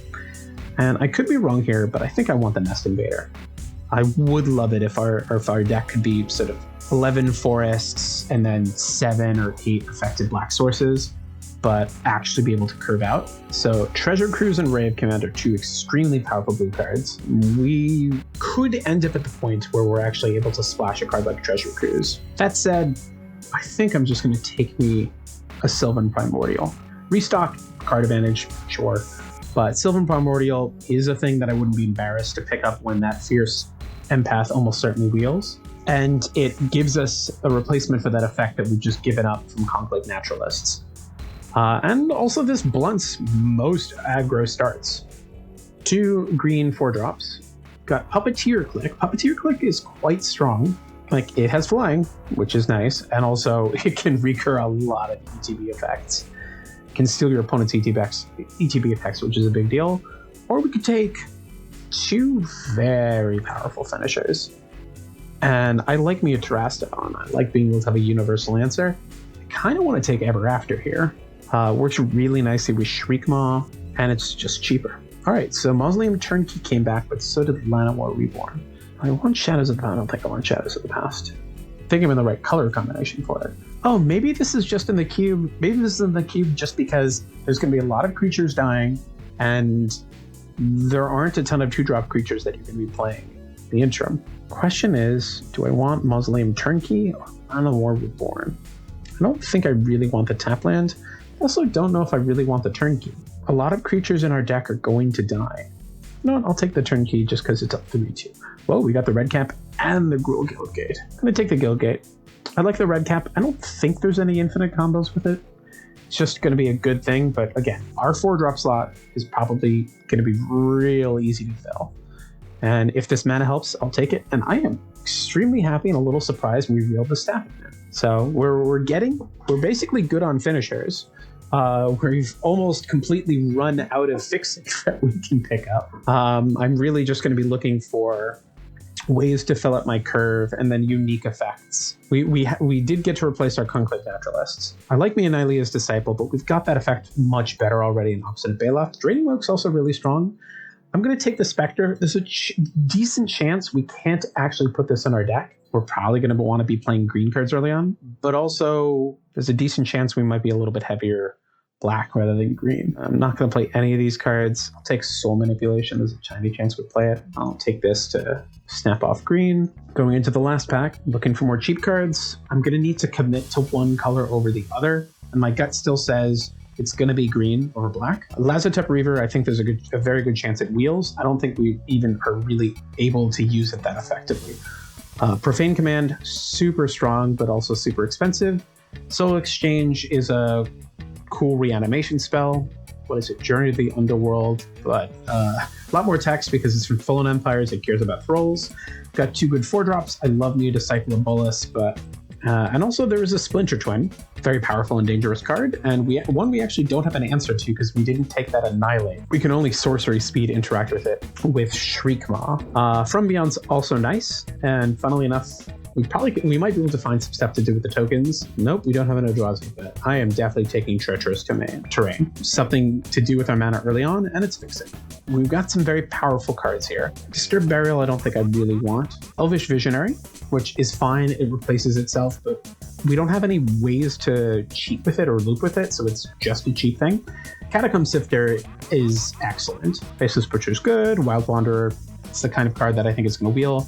Metamorph is super strong. So the cards that I'm really looking at here are Catacomb Sifter, in that it fills out our curve in a good, aggressive way. Skittering Surveyor, which is an effect that we're looking for more copies of. We do already have Pilgrim's Eye, Ranger, and to a lesser extent Thawing Glaciers. Metamorph, which is the strongest card, and Acidic Slime, which is powerful, unique effect. I think we're going to wheel multiple options here, and I think there's a pretty good chance this Catacomb Sifter comes back. I would like it. I think having something that cheap that can apply pressure and also ramp us into expensive stuff is good. But I think Metamorph is sufficiently strong that it's just worth taking.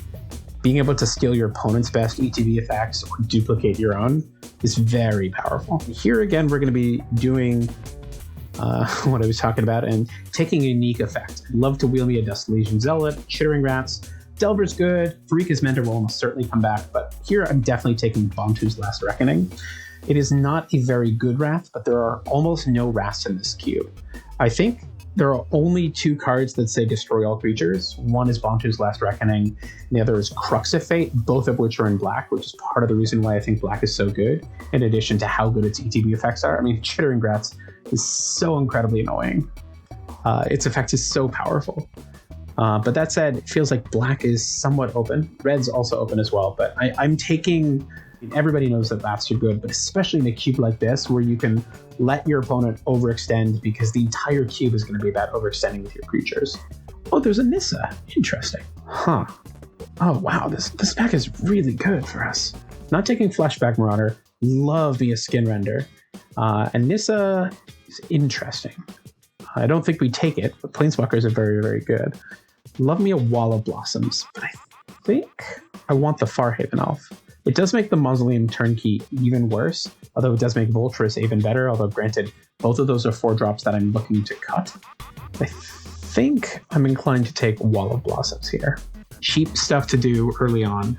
It's a speed bump, which like Farhaven Elf is, but isn't. They're kind of similar effects. I think I'm going to be happy to pick up the second 2-drop. Sad to not get the Skin Render, but I think these are going to wheel. We might get the carry added. And Seer, we can probably just get an inferior version of that same effect.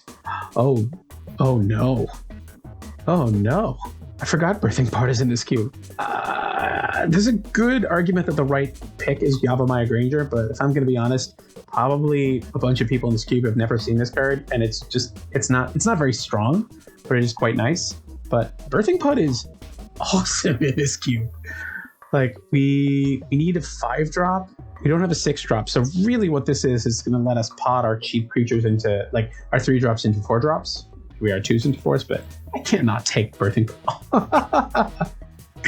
Wow, this pack is also awesome. I love Kozilek's Predator. Make-A-Wish is going to come back because it's not that strong. And Seasons Past is beautiful so that we could have Seasons Past ever after. Just do shenanigans. Sadly, we can't do the Seasons Past or ever after shenanigans with RuneScarred Demon because we messed up it in pack 1. And I wouldn't mind having another finisher, but Sylvan Ranger is exactly what the doctor ordered. It goes perfectly with our Birthing Pod, and it's going to help fix our colors so that we can, again, like, err on the side of 10 or even 11 green sources, but still be able to cast our black cards, even if Liliana Spectre is going to be pretty hard to cast on turn 2. Strands of Night's an interesting one. Phyrexian Gargantua is good. Dread Drone, love me a Mystic Snake. Good red cards. Don't like Nylea's Presence as much. I think we're desperate for that effect. So the real question is, so we can take Strands of Night. Sack of Swamp. I was like, it's not just pay 2 life. I was thinking of the one that puts creatures on top of your library. I think I'm going to take the Gargantua here. Maybe that's wrong. We've got enough expensive stuff.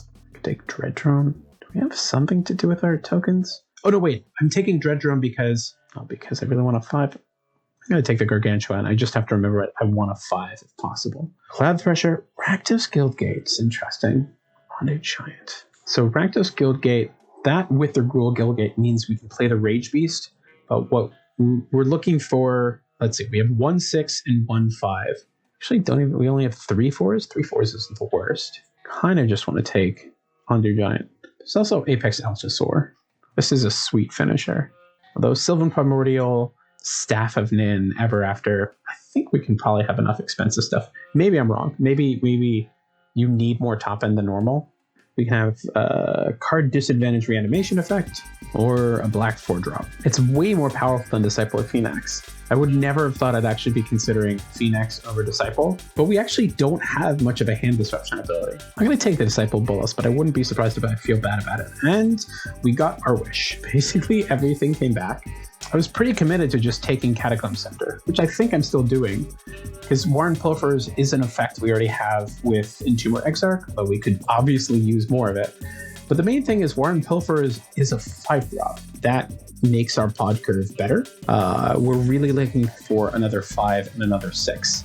But I think even more so than that, I'd rather just have the Catacomb Scepter to fill out our curve, to be a little bit aggressive, and to help ramp us to some of our big stuff.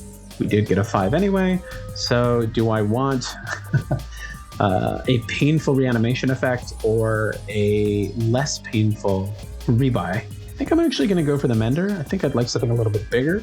We're going to be taking some damage off of like our pod, off of our Gargantua, and I think I'm just happy to have the bigger card. It's also worth noting if we somehow lose our Bow of Nylea, Farika's Mender can get it back because it's a legendary enchantment artifact. Okay, we got everything. Everything we could ever want.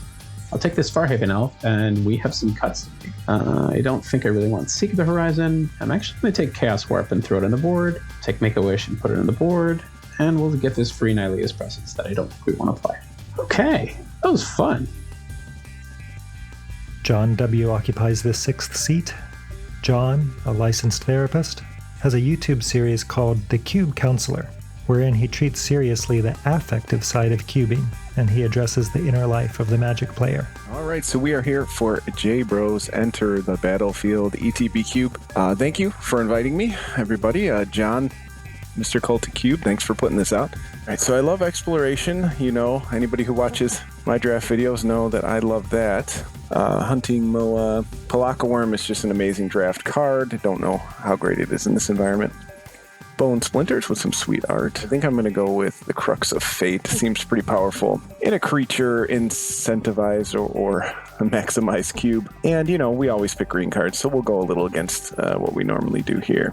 Mirror Battlesphere seems pretty good. Goes in any deck. Oh, we could go hard into black. We've got a couple that don't show up here, but Blade Splicer, Wannabe Master Splicer, New Benalia, just Battlefield Scry 1. So I think it's Gray Merchant or Battlesphere here. I think I'm just going to go ahead and force mono black. Again, after reading Zach's primer, I think that's kind of where I want to be. Battlesphere does keep us very open, but we're going to go ahead and force black and see what happens.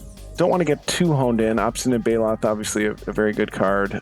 Planeswalkers are probably pretty good. X damage to target creature. We could go into red-black to be more controlling. But again, I think we're just going to take the black card. This seems like a pretty good one. Evasive black card that makes 2 more bodies. We could be in some sort of sacrifice deck. You know, sacrifice a whole bunch of stuff before we, you know, drop our Crux of Fate. So, Runescar Demon. Find a card. That seems like a good finisher.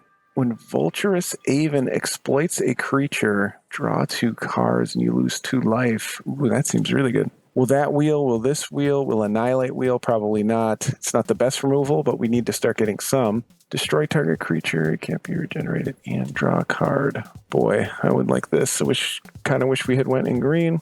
I really like this for card advantage, but I think I'm just going to go with the Annihilate. No, you know what? I'm going with the Big Dumb Idiot. I'm going to finish the game. Ancient Ziggurat we could play any creature we want. Malakir, Blood Witch, Flying Protection from White. Maybe there's an ally sub-theme in here. Each opponent loses life equal to the number of vampires you control. I mean, in itself, flying 4/4 white creature, protection from white, is probably good, even if it does 1 damage. That's a bonus. I probably should be trying those card advantage cards, but maybe they'll come back. This still is 4 mana, so really I want those 2 mana. I want the Kite Sail freebooters and stuff like that. So we'll take the Blood Witch. We're heavy on the 5, so Arena, they fight. Mortuary Mire, Arena, repeated fighting. Take Arena. If I'm going mono-colored, that could be a good repeated removal spell. Getting the pips, but we definitely need to lower this curve bad. Liana's Shade enters the battlefield. You may search your library for a swamp card, reveal it. Yeah, Recover's okay. I mean, we can definitely recur Gary, but we'll probably get something else. One of those other cards we'll wheel. Maybe Mortuary Mire comes back, we get it out of land. We'll take the double pip Shade here. With Runescar Demon, we can find our Gary. seems like it's a dirty cube. So, all right, and now we got nothing. So we know somebody's probably soaking up some black cards, but that's okay. We probably should have been hedging our bets a little bit better. If any creature, black-white could be good. Oh, what did we pick? Oh, that was dumb. Oops. Return target creature you control and target creature you don't control. Yeah, I wish I had taken the blue card. Okay, blue's probably going to be our support color here. I'm going to take that. We'll take the white land. Maybe we end up playing this Vizkopa Confessor. Extort could be a good mechanic, even if we're just splashing very light into white, because, you know, obviously you can extort for black or white. Like that one, Chandra. We've got so many 5-drops. We're going to take the land. That's okay. Whenever Cultivator of Blades. I cannot take another 5-drop, so I'm just taking that. Okay, we did get one back. Enters the battlefield. Target player reveals cards. Yeah. Dualcaster Mage. All right, so we're doing okay. We got 7 playables. We desperately need to lower the curve here.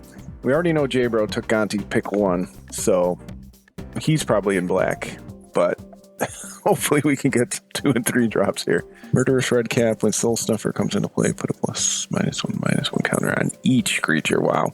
Lifebane Zombie. Banewhip Punisher kills a creature. We're going to go with Banewhip Punisher. It's just a removal spell. Gives us something to do early on. We hope we'll probably get this back. You know, sideboard, it has pips. It's a 3/1. You know, it's got Intimidate. It's not the worst. There's not a ton of great lands in here, so I think people are going to be favoring monocolors. Calling Glacier, search your library for a basic land. Again, I think we're just going to go with Merciless Executioner here. We could hedge on white. Turbine Inspector is never a bad thing. So we're not really looking at a lot of other colors now, so hopefully you're all seeing other drafters or seeing some other things in here, but we're kind of honing in now. It's probably, for me, between Merciless Executioner and one of these 2 lands at this point. Ravenous Rats was one of the first cards I pulled out of a box when I just started playing Magic. My buddy in high school was like, oh, you know, pick any cards you want. And Ravenous Rats, Hypnotic Spectre, those were the cards, you know, that I wanted to play. What might we get back? Liliana Spectre is no Hypnotic Spectre, but it's still pretty good. Vampiric Rites, not bad. Search your library. Yeah, I haven't played with this Liliana much, but I think we're going to be disciplined. We're going to take an early pick. We're going to pray we get one of these 2 back, but probably won't happen. Maybe we get one of those cool cards where we can sacrifice, devour it, do something with our Ravenous Rats afterwards, because that's what makes it powerful, you know, being a 1/1. Not the best, but all right, we're probably going to take the Orzhov land here. Pilgrim's Eye is okay, but I don't think we have any real reason to fix. Stonecloaker enters the battlefield, return a creature you control. So we're going to take this in hopes of splashing this card. I love a Conclave Naturalist, but that ship has sailed. Stonecloaker could be good. We could return our Gary. We could return, it's a 3/2 flyer. I think there's only one Guildgate, so you know what? Let's take it. Abhorrent Overlord, that's our real finisher. We'll take 2 7-drops. Yeah, so that's pretty good. You're getting tons of bats for 5 mana, but yeah, we're on the White Splash. We're on Devotion, so because yeah, again, that's now you're pulling at my nostalgia here. Oh, Gilded Drake. These are like $500 in paper. Spear of Heliod. Creatures get +1/+1. I think that's our best pick. I probably could have been in green. We're going to take the Spear of Heliod. It's probably too many white pips, but ooh, I love Puppeteer Click. All right, so you get to steal a card from their graveyard, and then it persists. God, we are 5-drop tribal right now. Return up to 2 creature cards from your graveyard to the battlefield. Each of those is a zombie. Boy, we really want that too. You also have Evolutionary Leap to discard stuff. We're going to take this Sprite, though. Ugh, we need 2 drops, man. Oh, here we go. Shadows of the Past. Whenever a creature dies, scry 1. Okay. Oh, it's an enchantment. Probably take it. Oh, Gravedigger. Are we getting anything back? 1, 2, 3, 4, 5, 6, 7, 8. No. Gravedigger is always good. Yeah, we're going to be a little undisciplined and take the value card. Oh, Soul Snuffer came back. Now we're 4 and 5-drop tribal. Got some cuts to make in the middle. Tarfiend also came back. I don't know. That just seems too powerful. You know, it's kind of counterintuitive, but I didn't see any. But if we have like a token strategy, I mean, at 6 mana, we're probably not making people discard too much, but maybe. No, I'll take the mid card. All right, we'll take this. We don't want too many colorless lands, but I don't know. This seems pretty good. Okay, so both of these came back. Do we want this to sacrifice to draw cards, or do we want this to make them discard? Yeah, let's take that. Rolling Thunder to each creature without flying. We'll hate draft this what do you call it here? Dwarven Mine enters battlefield unless you control 3 or more other mountains. All right, we'll take Sylvan Wayfinder. We'll take Crater Hellion. All right. Should have been in green. Oh, well. All right, so we didn't get the Guild Gate back. We're hurting for lands. We're probably not on these white cards, especially this one. I'm still going to try to, even if I splash, 4/6 Death Touch. All right, fine. I don't know. Is there a white card we want to take? We'll take Sidisi. We'll take the card selection, I guess. 2 black pips. I don't know if Geralf's Messenger is in here. I need something with like double black, triple black. Again, we're going to take the discipline pick here and try and lower our curve, but we hope that comes back. We did not take any of the real card advantage cards, so I think that's going to hurt us. But this gives us 2 bodies. Okay, so a big fat Gravedigger. Oh, love. Again, another card right from my era. I started really playing a lot, I think right as Torment came out, so black was definitely my color early on. We already have 1 Gravedigger effect, and we have 2 ways to search things up, so we're probably going to take the Faceless Butcher. It's got a lot of pips, and we love that card, and we love that frame. I don't know if it was reprinted. I'm sure it was.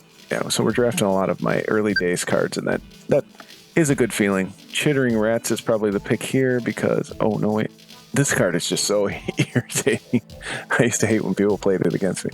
So you got to put the card on top of your library. You draw it the next turn, so you're not drawing another card. It's almost worse than discard. We're going to take the Rats, hope the Dusk Legion Zealot wheels. Maybe we just didn't see a lot of the 2-drops and 3-drops, and now we're going to start to see them. This is a good removal on a body, but I think we're taking Skin Render. Oh, then we have another Fleshbag Marauder. The OG. Everybody sacrifices. Skin Render is good, but we have a Glut there, so we're going to take this. We're doing a lot of sacrificing. Maybe that's wrong. Gosh, we just have too much up here. 1, 2, 3, 4, 5. But I mean, is that kind of just what we're doing? Just we basically passed all removal too. We only have like so. I mean, I just don't think we're on white here. Don't really have any other options, so we'll take this. Gosh, I hope we get that Dusk Legion Zealot back now. Oh, this would be great. Oh man, maybe we should have been black. It doesn't look like anybody's really on green. All right, so we're getting our value in that way, and we're getting some pips. Pay 2 life, sacrifice a swamp, return target creature card from your graveyard to play. So we'll take this. Maybe we end up playing it, giving it a try. Boy, I get trying to make the lands a premium, but man, give me some of the Temple Scry lands or something. Jeez, this might just be our removal plan at this point. Oh, we'll take the Devotion card. Graveyard to your hand. I don't think we want another 5-drop, so we'll just take this. From your graveyard to the battlefield. Okay, that might actually end up working out for us. We might just play this to have a land to play, I guess. All right. We're not cutting the Rats. Well, we got some utility out of our lands. That might be the saving grace. I guess we cut Stonecloaker. I mean, we've got enough Merciless Executioners. We probably don't need this one. I mean, we can kind of attack their hand, sacrifice some of our small dorks. We have a couple of ways to bring back Gary. We have a couple of ways to find Gary. This might actually end up being good. I'm not sure about that one. We have to cut some of these 5-drops, so it's obviously not going to be Gary. It's probably not going to be Crux of Fate. I don't even know if I like it in this because I want bodies on the board. But all right, so hopefully we'll be back for some games. We thank everybody for inviting us. This isn't going to be the final build, but you kind of saw where our head was at with this mono black draft. How'd the draft go? Angry began playing Magic in 1994 at lunch tables in the school cafeteria. Limited Magic is his favorite way to play the game. He hosts regular drafts of his 360-card vintage cube in the Omaha, Nebraska area. I'm already liking Jeweled Amulet because it's basically free fixing and ramp. Arcane Denial is a good alliances card. Renewal, good old Rebecca Guai.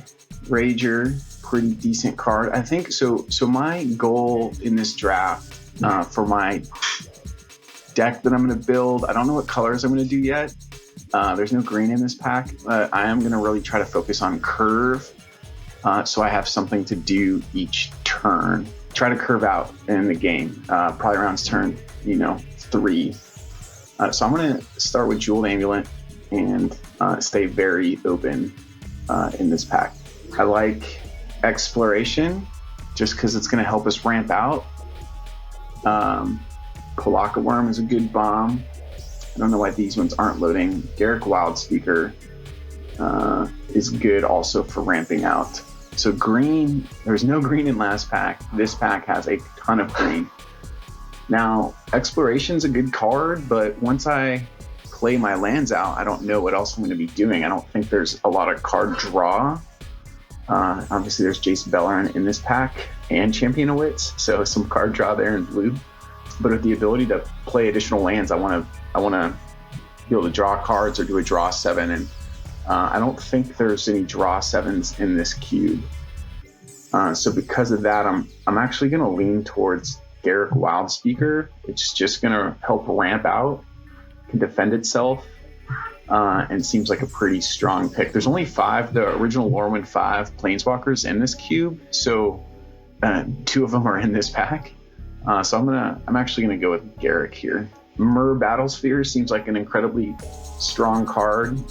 It keeps us open, and it's any ETB effects just going to be pretty backbreaking. The red cards in this cube deal damage to other creatures and themselves.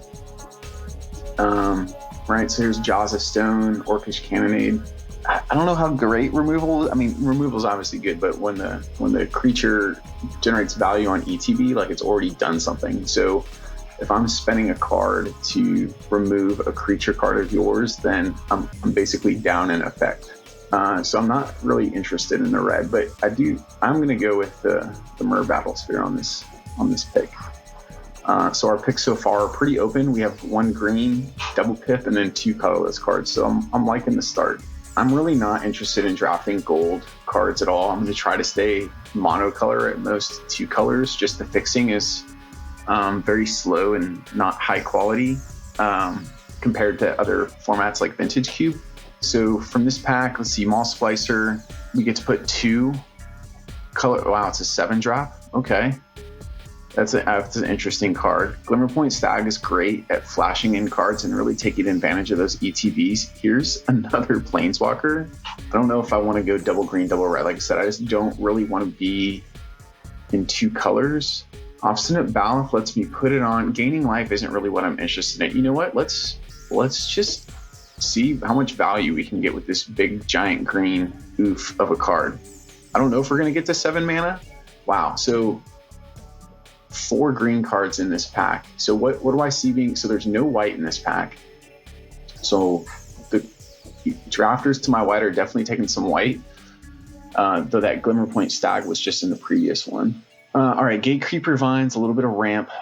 Evolutionary, I'm sorry, I'm not as familiar with these cards as I would be on a Vintage Cube. So I'm going to do some reading. Reveal cards on top of the library. Creature card, put the card in your hand, rest. So that is like a weird kind of pod that doesn't enter the battlefield. I do like Visionary because it replaces itself and it ramps.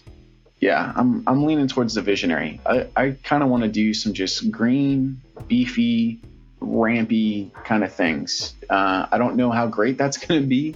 I'm definitely going to have to get some sort of interaction with the board, but we're going to look for that. All right, well, Ancient Ziggurat is probably one of the best fixing lands in this cube. Creature spells are really kind of what the majority of the spells are going to be. 4 mana enchant land. There is some land destruction in red. I think I'm going to take the land and just see what that can do for us. Lots of blue cards in this pack, a couple red. So I'm wondering how open blue could be as well. I'm not really too interested in this trick right here, though I really like that it replaces itself. So if we're looking at using Ancient Ziggurat on some of the cards we hear, I'm interested in Dreamstalker, like a 1/5 body for 2 seems pretty crazy. And when it enters the battlefield, return a permanent you control to its owner's hand. So I can see some value there. So let's take the blue card. Again, I'm not committing either way here, but I want to see kind of what's open and what's coming around. And what I saw was 4 blue cards in that last pack. So going over our picks, I like our Jeweled Amulet. I like the Myr Battlesphere. I like the Garrick Wildspeaker and the ramp card of Elvish Visionary. Maul Splicer is interesting, and Dreamstalker also interesting. Repeal Brutalizer Exarch. I don't know if repeal is what I want to do. Again, the creatures already hit the battlefield, so they've gotten that effect. You could always repeal your own creatures. There's a lot of red in this pack. So what's red doing?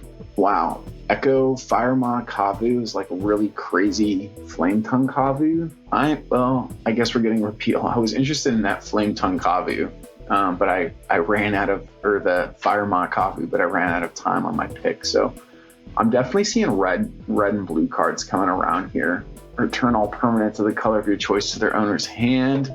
That seems strong. Here's a 2/2 draw card. Arcane Denial is a great counter spell, but they get to draw 2 cards and then you draw a card.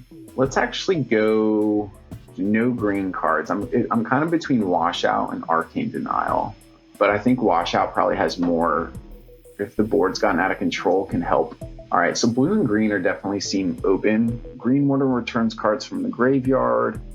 Well, it comes into play, or is put in the graveyard, put a +1/+1 counter on target creature, but it has Echo. Target creature you control, target creature you don't control, turn another creature to your hand. All right, well, is that good? I do like the evasion on the Fairy Imposter. So again, I'm going to come back to my original premise is I want to curve out. I don't really need burning some avatar. See, red is dealing damage to a bunch of creatures. All right, so we got the Fairy on that one. Changeling Titan, champion a creature. Interesting. So I return something.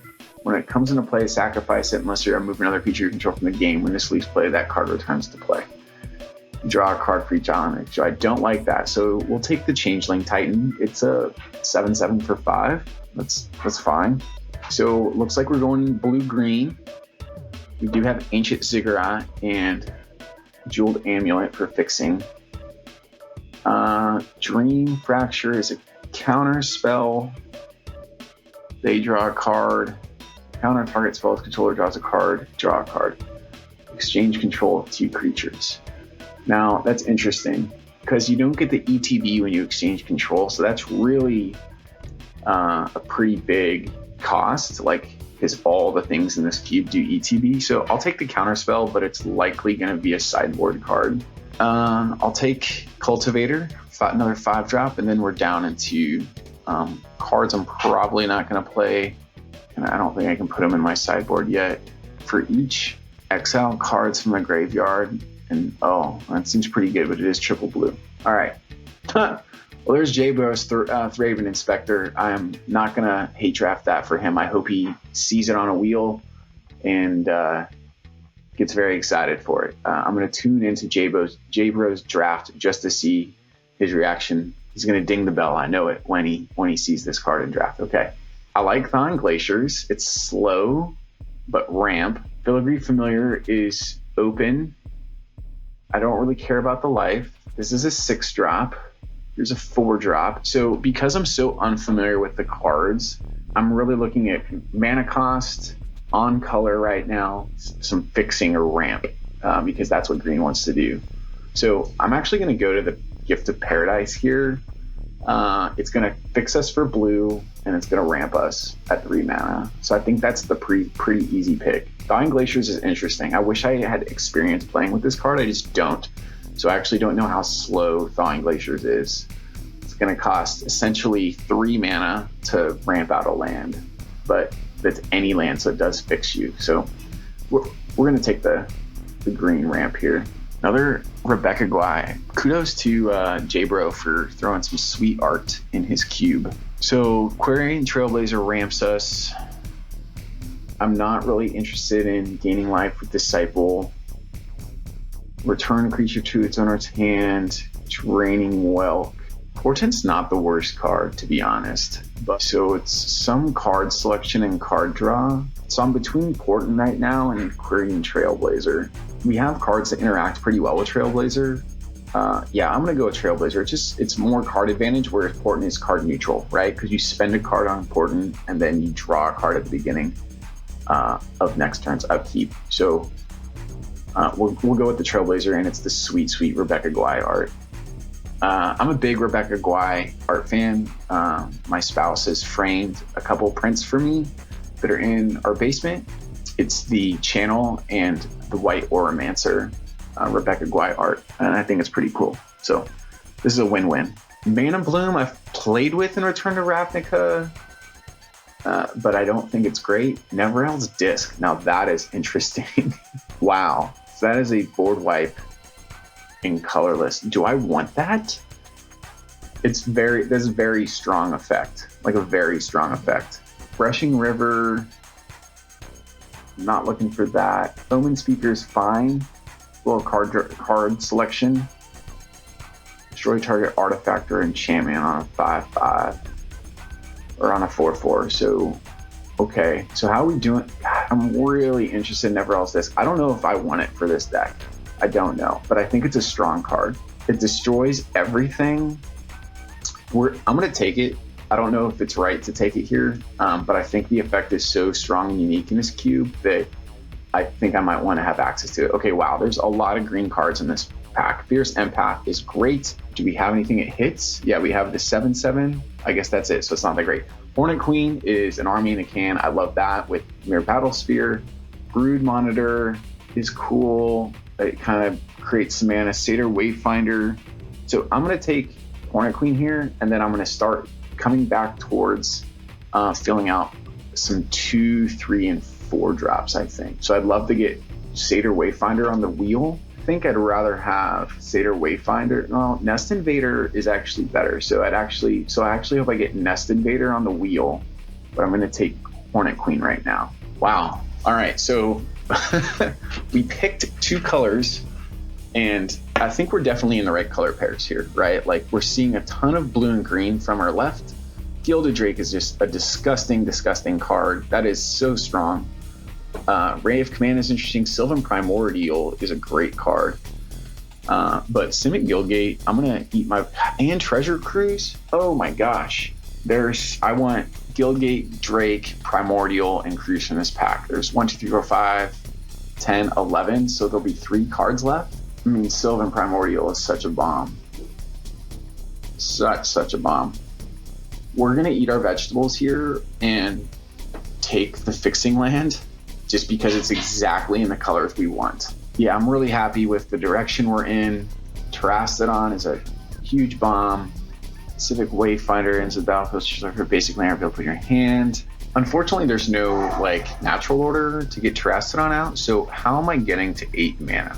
And Terrastodon only destroys non-creature permanents. I think I actually want to take the Wayfinder here. Remember, I want to be doing something and I want to be ramping out. This queue is actually, I think, more focused on creature permanents than non-creature permanents, so I'm going to not take the Terrastodon here. I don't know if I need Graft 1.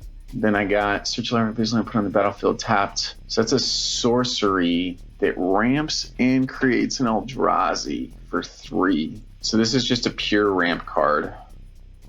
It's basically a land, and that makes it Eldrazi I can sacrifice for 1. Yeah, we'll take it. I want to be getting up to 7 mana reliably. Is it better than... I mean, there's really nothing else here for us. I'm not interested in this. Gruul Guildgate's coming around. Lots of red in this pack. Do I care about gaining 5 life? Maybe. We're going to take it. It's on color. It's the only card for us on our color. Staff of Nin. Okay. That's card draw. A pump spell. Do I want to draw extra cards? I'm thinking... I know drawing cards is good in Staff of Nin, but by the time we get to turn 7, I'm hoping we have enough of a board presence. I think this is fine. We're going to go with the 4-drop. There's a lot of life gain I'm seeing in green, which is kind of interesting. Draining Welk is double blue. I kind of just want to be splashing blue. Draining Welk is definitely a good card. ETB isn't that great, though. Void Wielder returns a card to a hand for 5. I think the tempo on board Void Wielder offers decent value. Really just Conclave Naturalist. I'm actually... okay to take that. I don't know if I want another 5-drop right now. We're not playing the Hellion. Again, I want to get a couple 2-drops going in here. Oh, perfect. Creature card cover mana 6 or greater. Reveal it, put it into your hand. So I have 3 of those right now. All right, we're going to take the Fierce Empath as a 3-drop. Restock is in our color. So these both basically kind of do the same thing. We'll take the Llanowar Empath. I do think I found the open lane in my seat, so I'm pretty happy about that. Yeah, and then the green card came around. So Brainstorm is interesting. Remand is a great card. I think I'm just going to... Oh, geez. And then there's Mystic Snake. I think Cube Draft is going to kill me if I don't take Mystic Snake. Cube Draft from Twitter. He doesn't know me. I don't know him. But I think he likes this card. I think Remand is a broken Magic card for tempo, for what it does, and I get to draw a card. Maybe it's not as broken in this format, though. Like, it's broken in Vintage. Mystic Snake is double, I think the correct pick here is Remand for some interaction and to really throw them off. These cards are expensive. This is almost like a time walk as well. If they play, their turn to cast a 5-mana spell and you Remand it, it's such a great tempo play, and it replaces itself. Mystic Snake is going to wheel because no one else is in blue-green. So we're going to take Remand. That's my prediction. Ewit is a very great card. 2 damage each creature flying, and each player evoke Flash Reach. Interesting. This card is just a huge board wipe because it fights everything. 9 mana. Interesting. There's also Being Veil and MDFC. Interesting. Do I think the MDFC is better than the Ewit? I have no way to return lands to my hand right now if I play this as a land, so I have to hold it. I would have to hold it. Okay, we're going to take the creature. We're going to take, I think the key to this deck is more, or this cube is more creatures. All these Gale Gates are coming around. I'm glad we got the blue-green one. There's a Splinter Twin. All right. Not in red, but that card is awesome. Again, I just like looking at things from Vintage Cube. All right, so for us, we have a Bounce spell, Scry 1, Scry 2, Scry 3. That's a very interesting effect. I've never seen that before.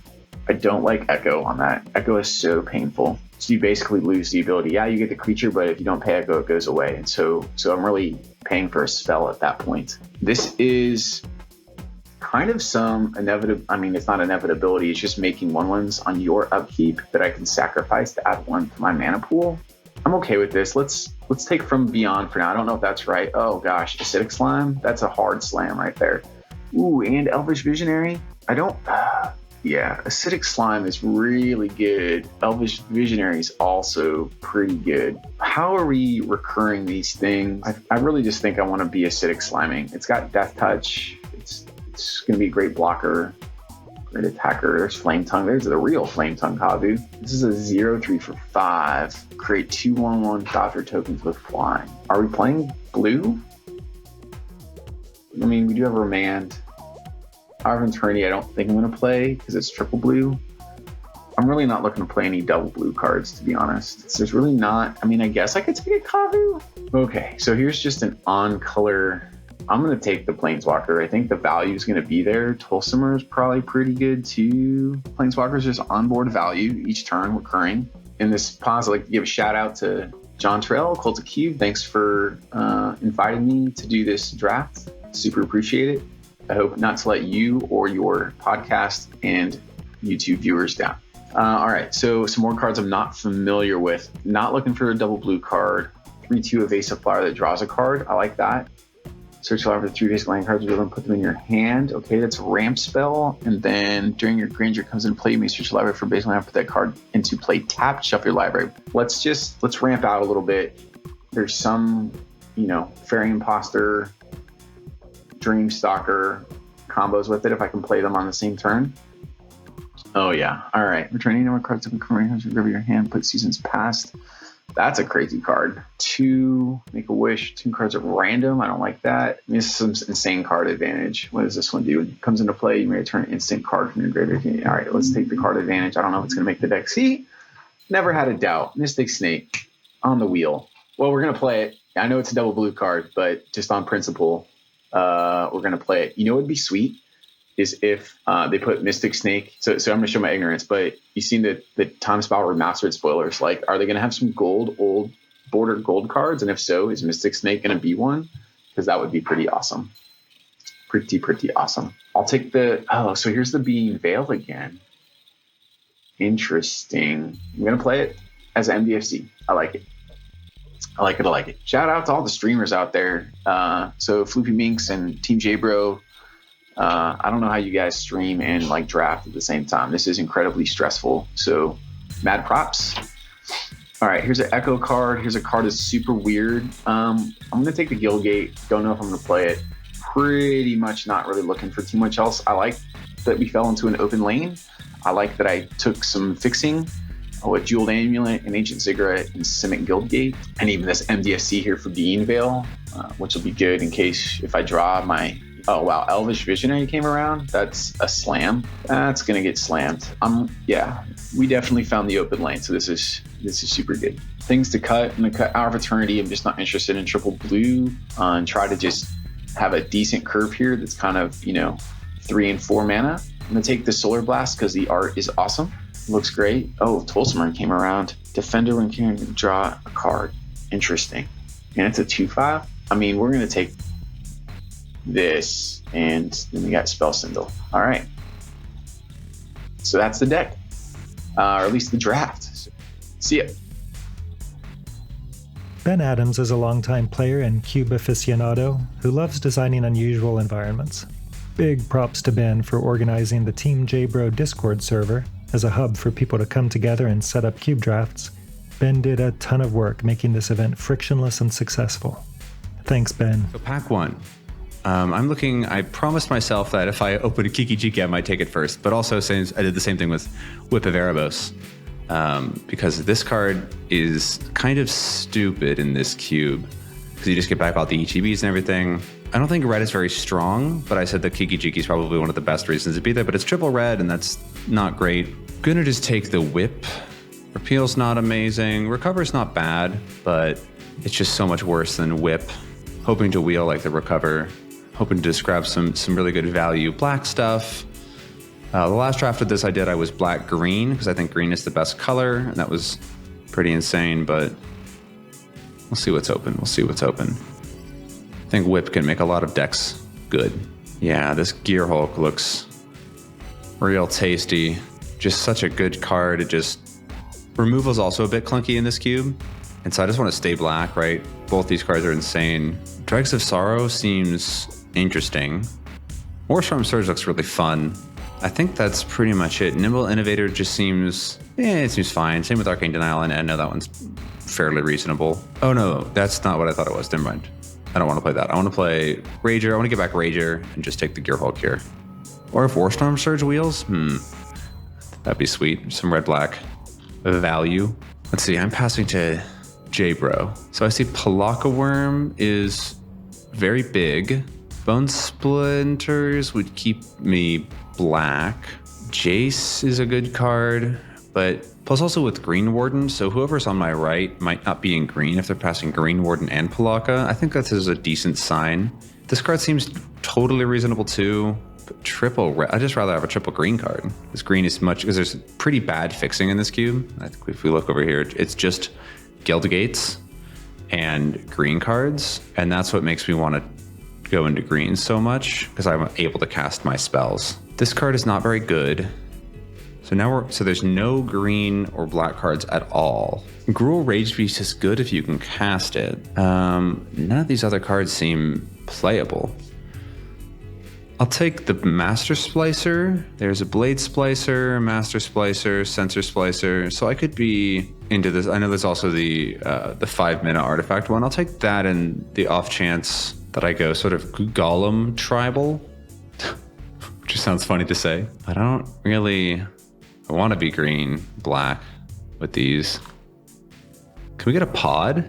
Oh, but Glimmerpoint Stag, that's still in here? Flame Shadow Conjuring, Glimmerpoint Stag, and Obstinate Baloth are all very good cards. Just a 4/4 for 4 is super solid. And just that life lets you do whatever you want, really. This is pick 5. If nobody's wanting Glimmerpoint Stag, I think that's a reasonable sign. Go black-white. But this card's so sweet. I'm not red at all. Yeah, I think I'm going to take Glimmerpoint Stag. That card's very strong. Obviously, because there's so many ETBs. Palaka in the sideboard for now. Ooh, yeah. Another version of that effect. Although, if this card put it into play, that'd be so much better. I think I'm gonna go white. 6. We might wheel that. Raised Dead draw card. Do some white-black Value Town.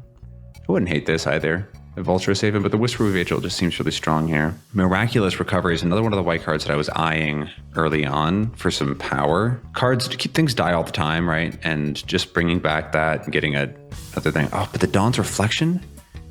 Jeez. This card is very good in this cube. Summoner's Bane is also super solid. I actually like Eyeless Watcher effects a lot. Miraculous Recovery, or do I risk it for a possible green-white strategy?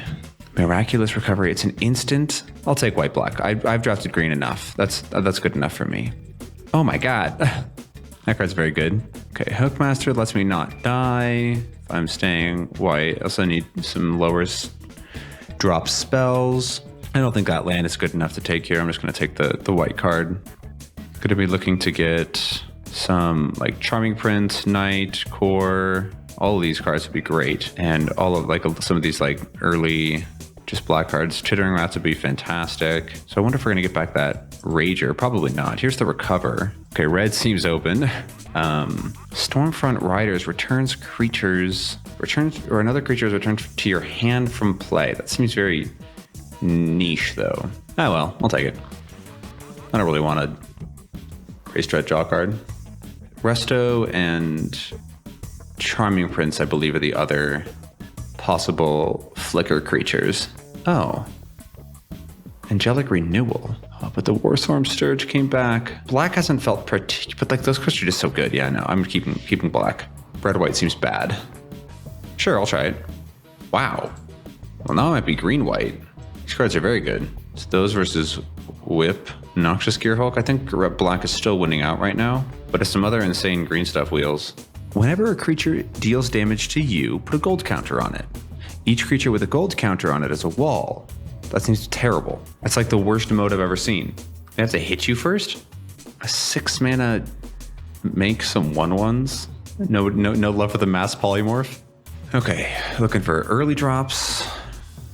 Some bomb rares. Ooh. Early drop.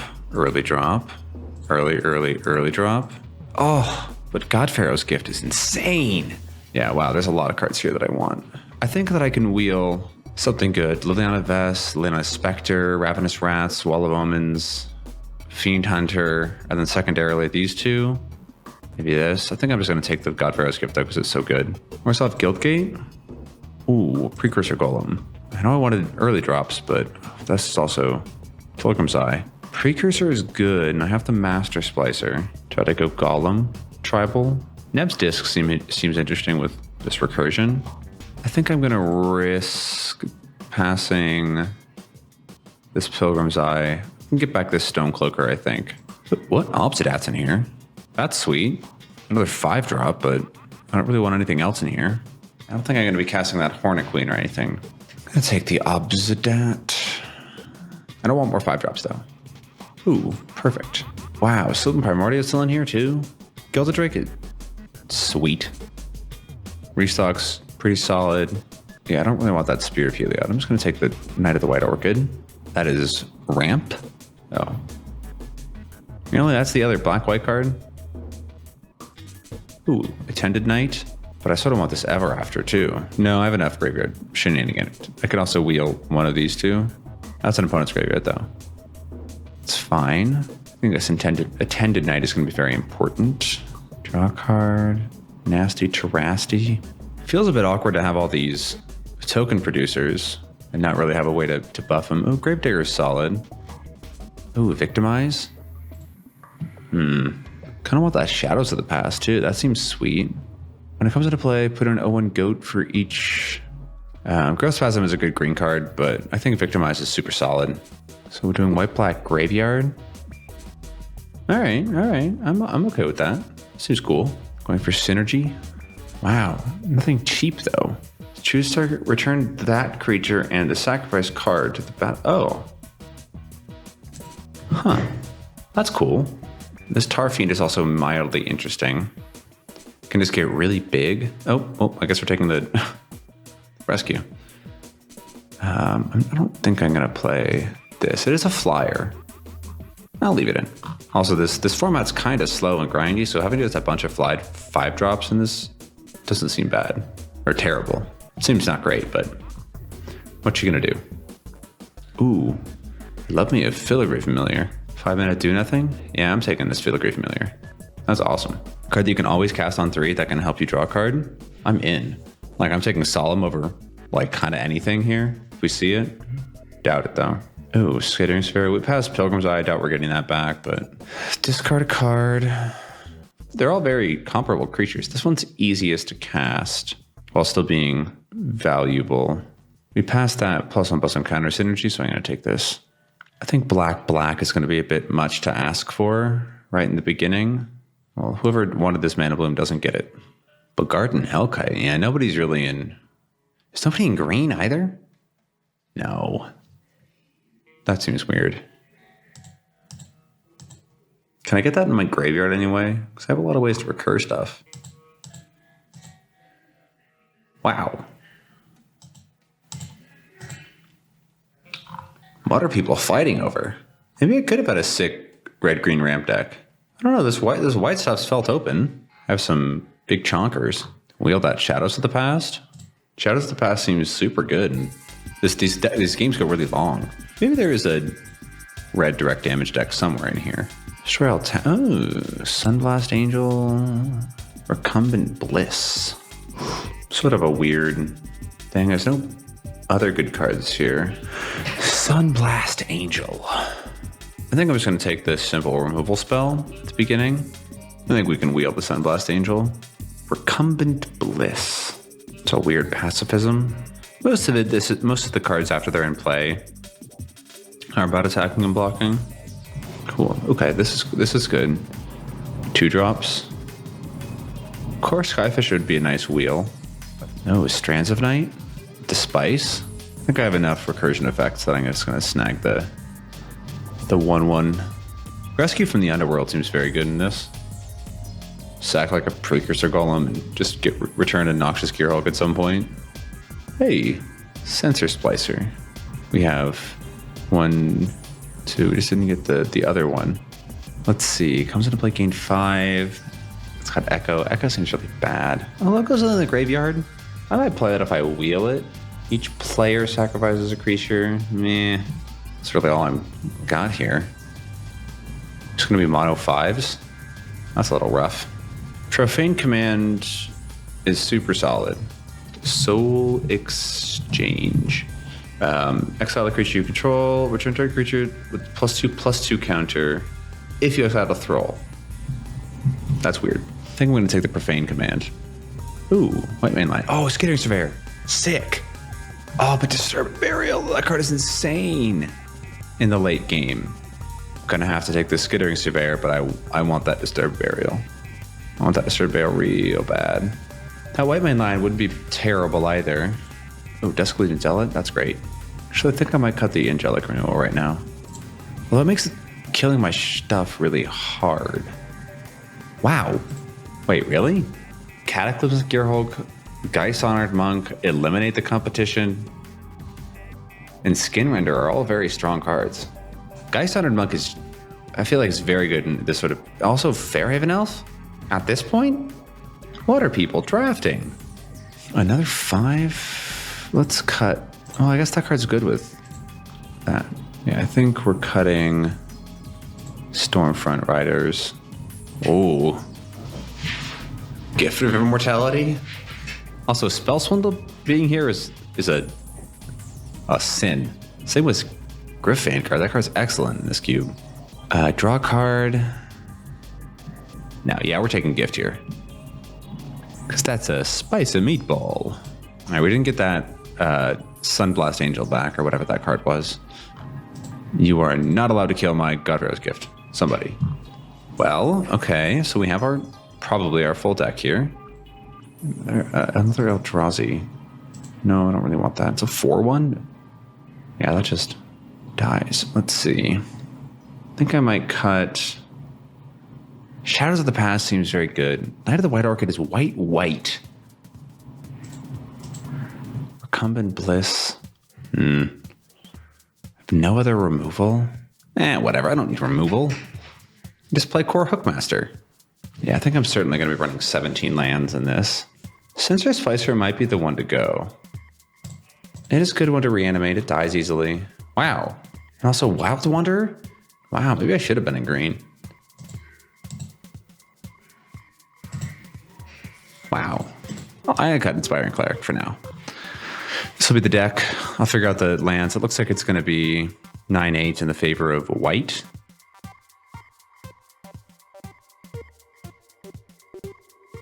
Thank you to Jonathan Brostoff for sharing his awesome cube, to my colleagues for lending unique insight to this project, and to you for supporting Cube content. Let's keep hanging out and chatting Cube.